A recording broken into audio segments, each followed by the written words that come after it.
Sir చూస్తున్నారా ఆంధ్రాలో రాజకీయాలు? ఇంకెందుకు లేవాను ఒక రకంగా చెప్పాలంటే జర్నలిజాన్ని చంపేశారు. కొమ్మినేని గారు లాంటి వాళ్ళని అరెస్ట్ చేయడం ఏంటి నాకు అర్థం కాదు. అది ప్రజలకు తెలియాలి కాబట్టి చెప్తున్నాను. చంపేశారు. చంద్రబాబు నాయుడు గారిని ఎలక్షన్ మొత్తం కూడా క్యాబినెట్ని రద్దు చేసి మళ్ళీ ఎలక్షన్ పెట్టమని చెప్పండి, బ్యాలెట్ పేపర్ పెట్టండి, చూడండి ఏమవుతుందో. It is a challenge from my side. ఈ కెనాట్ విన్. ఆయన కొడుకు ఇద్దరూ ఓడిపోయినా కానీ నువ్వు ఆశ్చర్యపడాల్సిందండి. జర్నలిజం పేరుతో మీడియా సంస్థలు నడుపుతున్న ఓనర్లు మాత్రమే పార్టీలకి కొమ్ములు కాస్తున్నారు. మరి నేను అనొచ్చు అనకూడదు నాకైతే తెలియదు కానీ బాను, ఎస్పెషల్లీ టీవీ5లో ఎయిర్ ఇండియా విమానం దాదాపుగా 250 మంది చనిపోయారు సార్. విమానం కూలిపోవడానికి కారణాలు ఏంటి అని కనుక చూస్తే తప్పంతా ఎక్కడ జరిగింది అనేసి అంటే సామాన్య మానవులకు తెలియాలి కాబట్టి. ఆయిల్ రాకపోతే ఏమైంది పని? మోడీ పాలన ఎలా ఉందనుకుంటావు అంటే చాలా మంది అంటున్నటువంటి మాట ఏంటంటే మోడీ వచ్చాక ఇంకా మత గొడవలు ఎక్కువైపోయాయి. మోడీ గారిని గురించి నువ్వు కనుక వ్యతిరేకంగా కనుక మాట్లాడావో అంటే టుకుడే టుకుడే గ్యాంగు, ఇదే పదాలు. అదే ఏదో చాలా మంది అంటారు కానీ విశ్వగురు అని, విశ్వగురు పాడుగురు లేదు, పచ్చిబద్ద లేదు, అంత సీనేం లేదు. పవన్ కళ్యాణ్ గారు గెలవక ముందు ఎట్లా ఉన్నారు సార్? గెలిచిన తర్వాత ఇప్పుడు మీరు చూస్తూనే ఉన్నారు. ఏమనుకోవచ్చు ఆయన యొక్క హావభావాలు అవ్వచ్చు, ఆయన వ్యక్తిత్వం అవ్వచ్చు. పవన్ కళ్యాణ్ గురించి, చిన్నబాబుని గురించి ఎందుకని అంత తీసేశారు? పవన్ కళ్యాణ్ గారు ఎక్కడ పుట్టారో ఆయనకే తెలియదు. అందరికీ నమస్కారం, నేను Bhanu Mekala. Welcome to Shashi TV. ఈరోజు నా స్పెషల్ గెస్ట్ ప్రముఖ రాజకీయ సామాజిక విశ్లేషకులు సిఆ నాగార్జున రెడ్డి గారు ఉన్నారు. సార్ నమస్తే. సార్ నమస్తే భాను. ఐ థింక్ మొట్టమొదటిసారి కలుస్తున్నట్టు. అవును సార్, అవును. బట్ మీ ఇంటర్వ్యూస్ నేను కూడా చూశాను సార్. మీరు నా శిష్య పరమాణు కేఎస్ ప్రసాద్ తోటి కూడా చాలా చేశారు. అవును సార్. ఇంకా అట్లాంటి ప్రముఖులతోనే చాలా మందితో చేశారు మీరు. మనం ఇదే ఫస్ట్ టైం కదా. అవును సార్, అవును. మీ సిసి మీ దానికి కూడా వ్యూవర్షిప్ బాగానే ఉన్నట్టుంది. అవును సార్, అవును. 9 lakhs and odd. అవును సార్, అవును. సరే చెప్పండి సార్. చూస్తున్నారా ఆంధ్రాలో రాజకీయాలు, తెలంగాణ రాజకీయాలు గమనిస్తున్నారా? ఈ మధ్య ఏమైందంటే నాకు ఈ ఆంధ్ర రాజకీయాలు, తెలంగాణ రాజకీయాలు అంటే ఒక రకమైనటువంటి ఎలర్జీ క్రియేట్ అయింది Bhanu. Let me tell you very frankly. అందుకని పెద్దగా చూడలేదు కానీ బట్ రెగ్యులర్గా ఎవరో ఒకళ్ళు పంపిస్తుంటారు, ఎవరో ఒకళ్ళు అడుగుతూ ఉంటారు. నేను కొంచెము జాతీయపరమైన, అంతర్జాతీయపరమైన విషయాల మీద, ఆర్థిక పరమైనటువంటి విషయాల మీద, బ్యాంక్స్, స్కామ్స్, ఇవి ఇట్లాంటి వాటి మీదనే ఎక్కువగా చేస్తున్నాను నేను. ఏముంది ఆంధ్రప్రదేశ్లో వీళ్ళు వాళ్ళని తిట్టుకోవడం, వాళ్ళు వీళ్ళని తిట్టుకోవడం, వీళ్ళు అరెస్ట్ చేయడము, వాళ్ళు అరెస్ట్ చేయడము. ఇంకా అది ఇది కాదంటే ఎవరినన్నా కనుక అరెస్ట్ కనుక చేయాలంటే ఏమీ కారణంగానూ దొరకపోతే ఆ schedule tribe, schedule caste atrocities కేసులు పెట్టడం, అసలు సంబంధమే ఉండదు. సో ఇలాంటి వాతావరణం అనేటువంటిది వచ్చేసింది. ఇప్పుడు ఆంధ్రప్రదేశ్లో కూడాను మన కొమ్మినేని శ్రీనివాసరావు గారు, తెలకపల్లి రవి, మా శిష్యుడు కేఎస్ ప్రసాద్, అలాగే మన భరద్వాజ్ గారు, ఇట్లాంటి మంచి జర్నలిస్టులే ఉన్నారు. నిష్పక్షపాతంగానే చెప్తారు. అయినప్పటికీ వాళ్ళని ఏదో ఒక విధంగా రాజకీయ వేధింపులు అనుకోండి. అవును, జర్నలిస్టులు కూడా అరెస్ట్ చేయడం అనేది ఇప్పుడే చూస్తున్నాం ఈ మధ్య కాలంలో. అందులో కొమ్మినేని గారు లాంటి వాళ్ళని అరెస్ట్ చేయడం ఏంటి నాకు అర్థం కాదు. అది పాపం ఆయన 30, 35, 40 సంవత్సరాలు సుదీర్ఘమైనటువంటి అనుభవం ఉన్నటువంటి వ్యక్తి, పుస్తకాలు రాశాడు. ఎవరు గవర్నమెంట్లో ఉన్నా సరే ఆయన అసెంబ్లీలో కూడాను వెళ్ళి చేసేటువంటి వాడు. ఆ వయసులో ఆయన చేయడం అనేటువంటిది కేవలము కక్ష సాధింపు చర్య అని చెప్పక తప్పదు బాను. అలాంటి వాళ్ళని చేయకూడదు అట్లా. అది చెప్పాలంటే ఏంటంటే జర్నలిజాన్ని చంపేశారు అంతే. మతానికి ఒక మీడియా, కులానికి ఒక మీడియా, పార్టీకి ఒక మీడియా. అంటే ఇప్పుడు ఎట్లా అయిపోయిందంటే సార్, ఇప్పుడు వైసీపీ జర్నలిస్టులు, కూటమి జర్నలిస్టులు అట్లా అంటున్నారు. జర్నలిస్టులు అందరూ ఒకటానికి లేదు. ఇప్పుడు వైసీపీ జర్నలిస్టులు, తెలుగుదేశం పార్టీ జర్నలిస్టులు. ఇప్పుడు సపోజ్ ఎవరి విషయమే ఎందుకు బాను, నన్నే తీసుకో. నాకు తెలుగుదేశం పార్టీలో బుచ్చయ్య చౌదరి గారు అంటే చాలా ప్రేమ, అభిమానం. అలాగే పత్తిపాటి పుల్లారావు గారు నాకు మంచి మిత్రుడు. ఇలాంటి వాళ్ళు చాలామంది ఉంటారు. ఈవెన్ రఘురామకృష్ణరాజు గారు కూడాను నాకు మంచి మిత్రుడే. అన్ని పార్టీల్లోనూ ఉంటారు నాకు. ఈవెన్ సిపిఐ పార్టీకి సంబంధించిన నారాయణ గారు తెలుసు. జేడీ లక్ష్మీనారాయణ గారు నాకు మంచి మిత్రుడు. జయప్రకాష్ నారాయణ గారు నేను ఇద్దరం కలిసి హైదరాబాద్ హైటెక్ సిటీలో కలిసి పనిచేశాం. హనుమాన్ చౌదరి గారు చాలా పెద్ద మనిషి, ఆయన ఇప్పుడు బీజేపీలో ఉన్నాడు. ఆయనతోటి కూడా కలిసి పనిచేశాను నేను. నాకు ఇంచుమించుగా 30 సంవత్సరాల సుదీర్ఘమైన అనుభవం ఉంది. మా ఫ్యామిలీలో వాళ్ళు చాలామంది నెహ్రూ గారి టైం దగ్గర నుంచి కూడాను ఎమ్మెల్యేలుగా, ఎంపీలుగా, ఎమ్మెల్సీగా ఉన్నటువంటి వాళ్ళు ఉన్నారు. ఇది వ్యవహారం. ఇది కక్షపూరిత రాజకీయం అనేటువంటిది ఏ పార్టీ అధికారంలో ఉన్నా మంచిది కాదు. ఈ schedule tribe schedule caste atrocities అనేటువంటి దాన్ని అడ్డం పెట్టుకొని చేయడం అనేటువంటిది చాలా దుర్మార్గమైనటువంటి విషయం. అది చేయకూడదు. ఇంకెందుకు లేబాను, ఒక రకంగా చెప్పాలంటే జర్నలిజాన్ని చంపేశారు. ఇది రాష్ట్ర పరంగానే కాదు, దేశవ్యాప్తంగా కూడా అలాగే ఉంది. అవును, జర్నలిస్టులు కూడా ఒకప్పుడు మీ టైంలో అనుకుంటా ఒక తోటి జర్నలిస్టులకు ఏదైనా జరిగితే మిగతా జర్నలిస్టులు అందరూ ఐకమత్యంగా ఉండి యూనిటీగా ఉండి ఆ సమస్య కోసం ఆ జర్నలిస్ట్కి ఏదైనా జరిగితే సపోర్ట్గా ఉండేవాళ్ళు. ఇప్పుడు అలా లేదు. కరణ్ థాపర్ అని చాలా మంచి జర్నలిస్ట్ ఆయన ఒక రోజు అయితే కంట తడి పెట్టుకున్నాడు. ఆయన ఏంటి భారతదేశంలో జర్నలిజం అనేటువంటిది ఇలా అయిపోయింది ఏమిటి, ఇంత దారుణంగా అయిపోయింది ఏమిటి అని అట్లా తయారు చేసేసరికి మనం ఈవెన్ యూరోపియన్ కంట్రీస్లో కానీ అమెరికాలో కూడాను జర్నలిజం అలాగే తయారైంది. ప్రజలకు తెలియాలి కాబట్టి చెప్తున్నాను. నేనేంటంటే CNN చూస్తాను, ఫాక్స్ న్యూస్ చూస్తాను, ఫస్ట్ పోస్ట్ చూస్తాను, దెన్ న్యూస్ మ్యాక్స్ చూస్తాను, అన్నీ కూడాను చూస్తూనే ఉంటాం. ప్రపంచవ్యాప్తంగా కూడాను జర్నలిజం ఇలాగే అయిపోయింది అని కళ్ళకి కట్టినట్టు మనకి కనపడుతుంది. అంటే నేనేమనుకుంటానంటే సార్, అంటే తమరికి చెప్పేంత పెద్దవాడిని కాదు కానీ జర్నలిస్టులు అందరూ ఒకలాగే ఉన్నారు.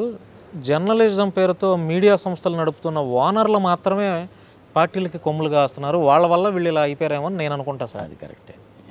ఇప్పుడు మనకి ఎస్పెషల్లీ మన తెలుగు ఛానల్స్ అంతా, మరి నేను అనొచ్చు అనకూడదు నాకైతే తెలియదు కానీ అంత దరిద్రపు ఛానల్స్ నేను ఎక్కడ చూడలేదయ్యా. ఎస్పెషల్లీ TV5లో సాంబశివరావు, మూర్తి ఇద్దరు కూడా నాకు మంచి ఫ్రెండ్సే. ఏమయ్యా సాంబశివరావు, నాకంటే వయసులో చిన్నవాడు అనుకో, ఏమయ్యా సాంబశివరావు నువ్వు ఏం చదువుకున్నావు అని అడిగా ఒకరోజు క్యాజువల్గానే. నేను ఎంటెక్ చేశానండి అన్నాడు. ఎక్కడ చేసావయ్యా నువ్వు ఎంటెక్ అని అడిగా నేను. అంటే వరంగల్లో చేశానండి అన్నాడు. ఎప్పుడు చేసావయ్యా అని అడిగా నేను. వరంగల్ RECలో చేశానండి అన్నాడు. ఎప్పుడు చేసావయ్యా నువ్వు అన్నాను నేను. అంటే 2006లో చేశాను సార్ అన్నాడు. 2006లో అసలు రీజనల్ ఇంజనీరింగ్ కాలేజీ లేదు. వరంగల్లో రీజనల్ ఇంజనీరింగ్ కాలేజీ ఉన్నమాట వాస్తవం, కానీ దాన్ని రీజనల్ ఇంజనీరింగ్ కాలేజ్ అనరు. అది ఇప్పుడు నేషనల్ దాని కిందకి వెళ్ళిపోయింది. అది REC కాదు. అట్లాంటివన్నీ చెప్తాడు అనమాట. పచ్చి అబద్ధాలు చెప్తుంటారు అనమాట.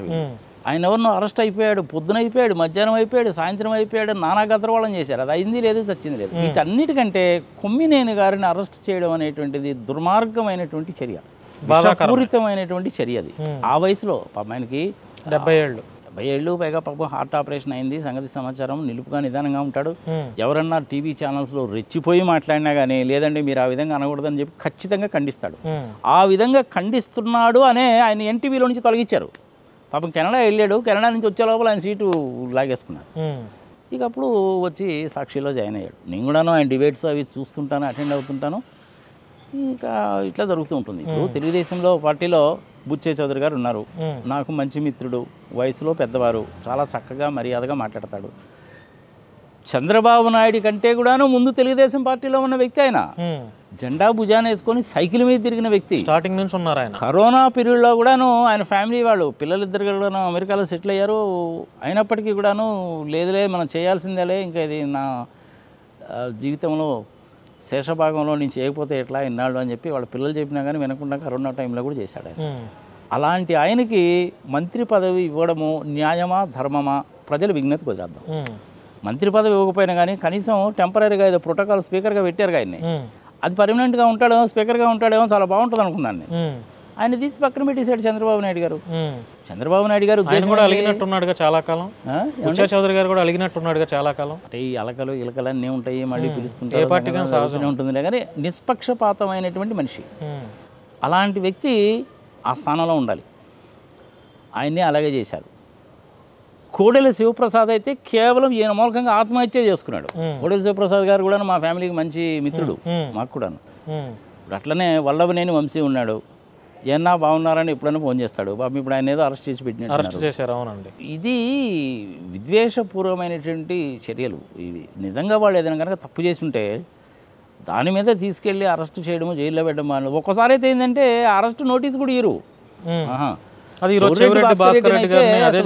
ఆయన్ని పెట్టినటువంటి ఇబ్బందులు అన్నీ ఇన్ని కాదు. ఆయన చిన్న మనిషి, ఆయన ఐ థింక్ PhD తీసుకున్న వ్యక్తి. ఇప్పుడు అట్లా నందిగామ సురేష్, అవును, ఆయన్ని అలాగే చేశారు. మాజీ ఎంపీ. ఎంతమంది ఎంపీల్లో ఎమ్మెల్యేలో ఒకళ్ళు ఇద్దరు పనికి మాలిన పనులు చేసే వాళ్ళు ఉంటారు, కాదని నేను అంటలేదు. ఇంతమంది ఓడిపోయినప్పటికీ ఆ తిరుపతి నుంచి ఆ ఎంపీ గారు ఆయన పేరు గురుమూర్తి గారు, ఆయన నాకు మంచి మిత్రుడే. ఆయన మళ్ళీ మొన్న కూడా ఎలాగ గెలిచాడు కదా. అట్లా కూడా కొంతమంది ఉంటారు. ఇది ఆంధ్రప్రదేశ్లో జర్నలిజం అనేది ఒకే ఒక సెంటెన్స్లో చెప్పాలంటే చచ్చిపోయింది. ప్రపంచవ్యాప్తంగా కూడాను పరిస్థితి అలాగే ఉంది. ఒక్క తెలుగు ఛానల్సే కాదు, even English channels, Hindi channels కూడా అలాగే ఉన్నాయి. ఇంకెంతకంటే మీరు అడగడం నేను చెప్పడం భావ్యం కాదే సార్. మొన్న ఎయిర్ ఇండియా విమానం అంటే దాదాపుగా 250 మంది చనిపోయారు సార్ ప్రయాణికులు. 314 మంది. చాలా విచిత్రమైనటువంటి సంఘటన అది. సరే, ఎనీహౌ ఇప్పుడు బ్లాక్ బాక్స్ దొరికింది, కానీ బ్లాక్ బాక్స్ అంటే నల్లగా ఉండదు, ఆరెంజ్ రంగులో ఉంటుంది. అది విమానం వెనక భాగంలో ఉంటుంది. ఆ విమానం వెళ్ళి ఇలా హాస్టల్ బిల్డింగ్ మీద కూలిపోయింది కాబట్టి వెనక భాగంలో ఉంది. అది 1000 డిగ్రీల సెంటీగ్రేడ్ కూడా తట్టుకుంటుంది. సముద్రంలో పడ్డా ఎక్కడ పడ్డా కానీ అది పోదు. అంతా కూడా రికార్డ్ అయి ఉంటుంది. ఒకటేమో పైలట్స్ ఏం మాట్లాడుకున్నారో రికార్డ్ అవుద్ది, ఇంకొకటేమో విమానంలో ఏమి సెట్ చేశారని రికార్డ్ అవుద్ది. అంటే అది ఏ టైప్ ఆఫ్ విమానము, ఎన్ని సీట్లు ఉంటాయి, దాని కెపాసిటీ ఎంత, దాని మ్యాక్సిమం లోడ్ ఎంత, తర్వాత విమానము రెడీగా బయలుదేరడానికి రెడీ అయినప్పుడు గాలి వేగం ఎంత ఉంది, ఎంత ఆల్టిట్యూడ్లో పోతుంది, ఎంత స్పీడ్లో పోతుంది, సంగతి సమాచారం మొత్తం రికార్డ్ అవుతాయి. 2 బాక్సులు ఉంటాయి. 2 బాక్సులు ఒక దాంట్లో ఒకటి రికార్డ్ అవుతుంది. మేడే అనేటువంటిది ప్రోటోకాల్ 3 సార్లు చెప్పాలి. అది ఆయన చెప్పాడు, విమానం కూలిపోయింది. అంతా కూడా నిమిషం ఉన్నరలో జరిగిపోయింది. అబ్బా అవును. యాక్చువల్గా బోయింగ్ 787-8 అనేటువంటిది చాలా మంచి ఎయిర్ క్రాఫ్ట్. కానీ అందులో ఇబ్బందులు కూడా ఉన్నాయని చెప్పి గతంలో కూడా ఒక 6 నెలల కిందట కూడా ఒక మహిళ ఏదో ట్వీట్ కూడా పెట్టిందండి సార్. అందులో లోపాలు ఉన్నాయి అనేటువంటిది ఆ బోయింగ్ సంస్థలో ఆ విమానాన్ని ప్లస్ బోయింగ్ వాళ్ళది ఇంకొకటి 777-300-ER అంటుంది, ఎక్స్టెండెడ్ రేంజ్ అని. ఇందులో చాలా లోపాలు ఉన్నాయి. చెత్తబుట్లో పారేసిన స్పేర్ పార్ట్స్ని కూడా తీసుకొచ్చి పెడుతున్నారు. సాఫ్ట్వేర్లో కూడా లోపాలు ఉన్నాయి అని ఆ కంపెనీలో పనిచేసినటువంటి ఎంప్లాయీస్ బయటకు వచ్చి చెప్పారు. అందులో 2 చచ్చి కూడా పోయారు. ఒకతను చనిపోవడం అయితే మరీ దారుణం. పిస్టల్తో కాల్చుకొని చనిపోయాడు, ఆత్మహత్య చేసుకున్నాడని చెప్పారు. అది యాక్చువల్గా పిస్టల్ అతను కాదు, వాడెవడో కాల్చేశాడు, ఆడు పడేసిపోయాడు. అతను ఆత్మహత్య చేసుకున్నది కాదు, అది అతను చంపేశారు. అటు బయటకు వచ్చిన వాళ్ళని కొంతమందిని చంపేశారు, కొంతమందిని అరెస్ట్ చేశారు. అదే మన ఆంధ్రప్రదేశ్లో పోలీసులు వేధింపులాగే వేధించారు. అయినప్పటికీ కూడాను ఫెడరల్ ఏవియేషన్ అడ్మినిస్ట్రేషన్ వాళ్ళకు కూడాను సరిగా ఇన్ఫర్మేషన్ ఇవ్వకుండా వాళ్ళు మేనేజ్ చేశారు. వాళ్ళది బోయింగ్ 737 మ్యాక్స్ అని చెప్పి 2 విమానాలు 5-6 నెలల టైంలోనే కూలిపోయినాయి. Software problem. మనం అనుకుంటాం కానీ ఇండియాలోనే లంచగొండితనం ఎక్కువని, ఆఫ్రికాలో ఉన్నంత లంచగొండితనం ఎక్కడ ఉండదు. అమెరికాలో కూడా లంచగొండితనం ఉంటుంది. అమెరికాలో కూడాను రూల్స్ని రెగ్యులేషన్స్ని వైలేట్ చేస్తారు. ఫెడరల్ ఏవియేషన్ అడ్మినిస్ట్రేషన్ అనేటువంటిది ప్రతి విమానాన్ని ఇది కూడా సర్టిఫై చేసి ఈ పర్టికులర్ మోడల్ అనేటువంటిది పర్ఫెక్ట్గా ఉంది అని సర్టిఫై చేస్తారు. అలాంటిది బోయింగ్ 737 మ్యాక్స్ని బాగానే ఉందని సర్టిఫై చేశారు, కూలిపోయినాయి. ఇప్పుడు దాన్ని గ్రౌండ్ చేసేసారు. ఆ 787 కూడా మంచి విమానాలే. కానీ ఎప్పుడైతే బోయింగ్ వాళ్ళు సొంతంగా అన్నీ తయారు చేసుకొని అసెంబుల్ చేసుకొని సాఫ్ట్వేర్ చేసుకొని చేయడం మొదలుపెట్టారో బాగానే ఉన్నారు. మెక్డొనాల్డ్ డగ్లాస్ని కొనుక్కున్న తర్వాతనే ఈ ప్రాబ్లమ్స్ అన్నీ మొదలైనాయి. ఇది నేను చెప్తున్న మాట కాదు. కంపెనీలో పనిచేసే ఎంప్లాయీసే చాలామంది చెప్పారు. ఎవరైతే చెప్పారో వాళ్ళని కొంతమందిని చంపేశారు, ఆత్మహత్య చేసుకున్నారని చెప్పి కేసులు పెట్టి క్లోజ్ చేశారు. రెక్టిఫికేషన్స్ అంటే ఏమో పెద్దగా చేయలేదు. ఈ విమానం కూలిపోవడానికి కారణాలు ఏంటి అని కనుక చూస్తే బర్డ్ హిట్ మూలకంగా జరిగింది కాదు. ఆ టైంలో బర్డ్స్ ఏమీ లేవు. బర్డ్ హిట్ మూలకంగా జరిగింది కాదు. ఆయిల్లో ఏమైనా కల్తీ జరిగిందంటే అది కూడా కాదు, దానికి బొచ్చడని చెక్స్ ఉంటాయి. పైలట్స్ ఏమైనా తప్పు చేశారంటే పైలట్స్ కూడా ఏమీ తప్పు చేయలేదు. తప్పంతా ఎక్కడ జరిగింది అనేసి అంటే ఆయిల్ అనేటువంటిది ఇంజన్లోకి రాకపోవడం మూలకంగానే జరిగింది. 5 నిమిషాల మూలకంగా జరిగిందా, ఇంకో రకంగా జరిగిందా అనేటువంటిది మనకి టేక్ ఆఫ్ 5 నిమిషాలకే జరిగింది అంటున్నారు. 5 నిమిషాలు కాదు, 1.5 మినిట్ 90 సెకండ్లలోనే. అంతే, నేను కూడా చూశాను అది.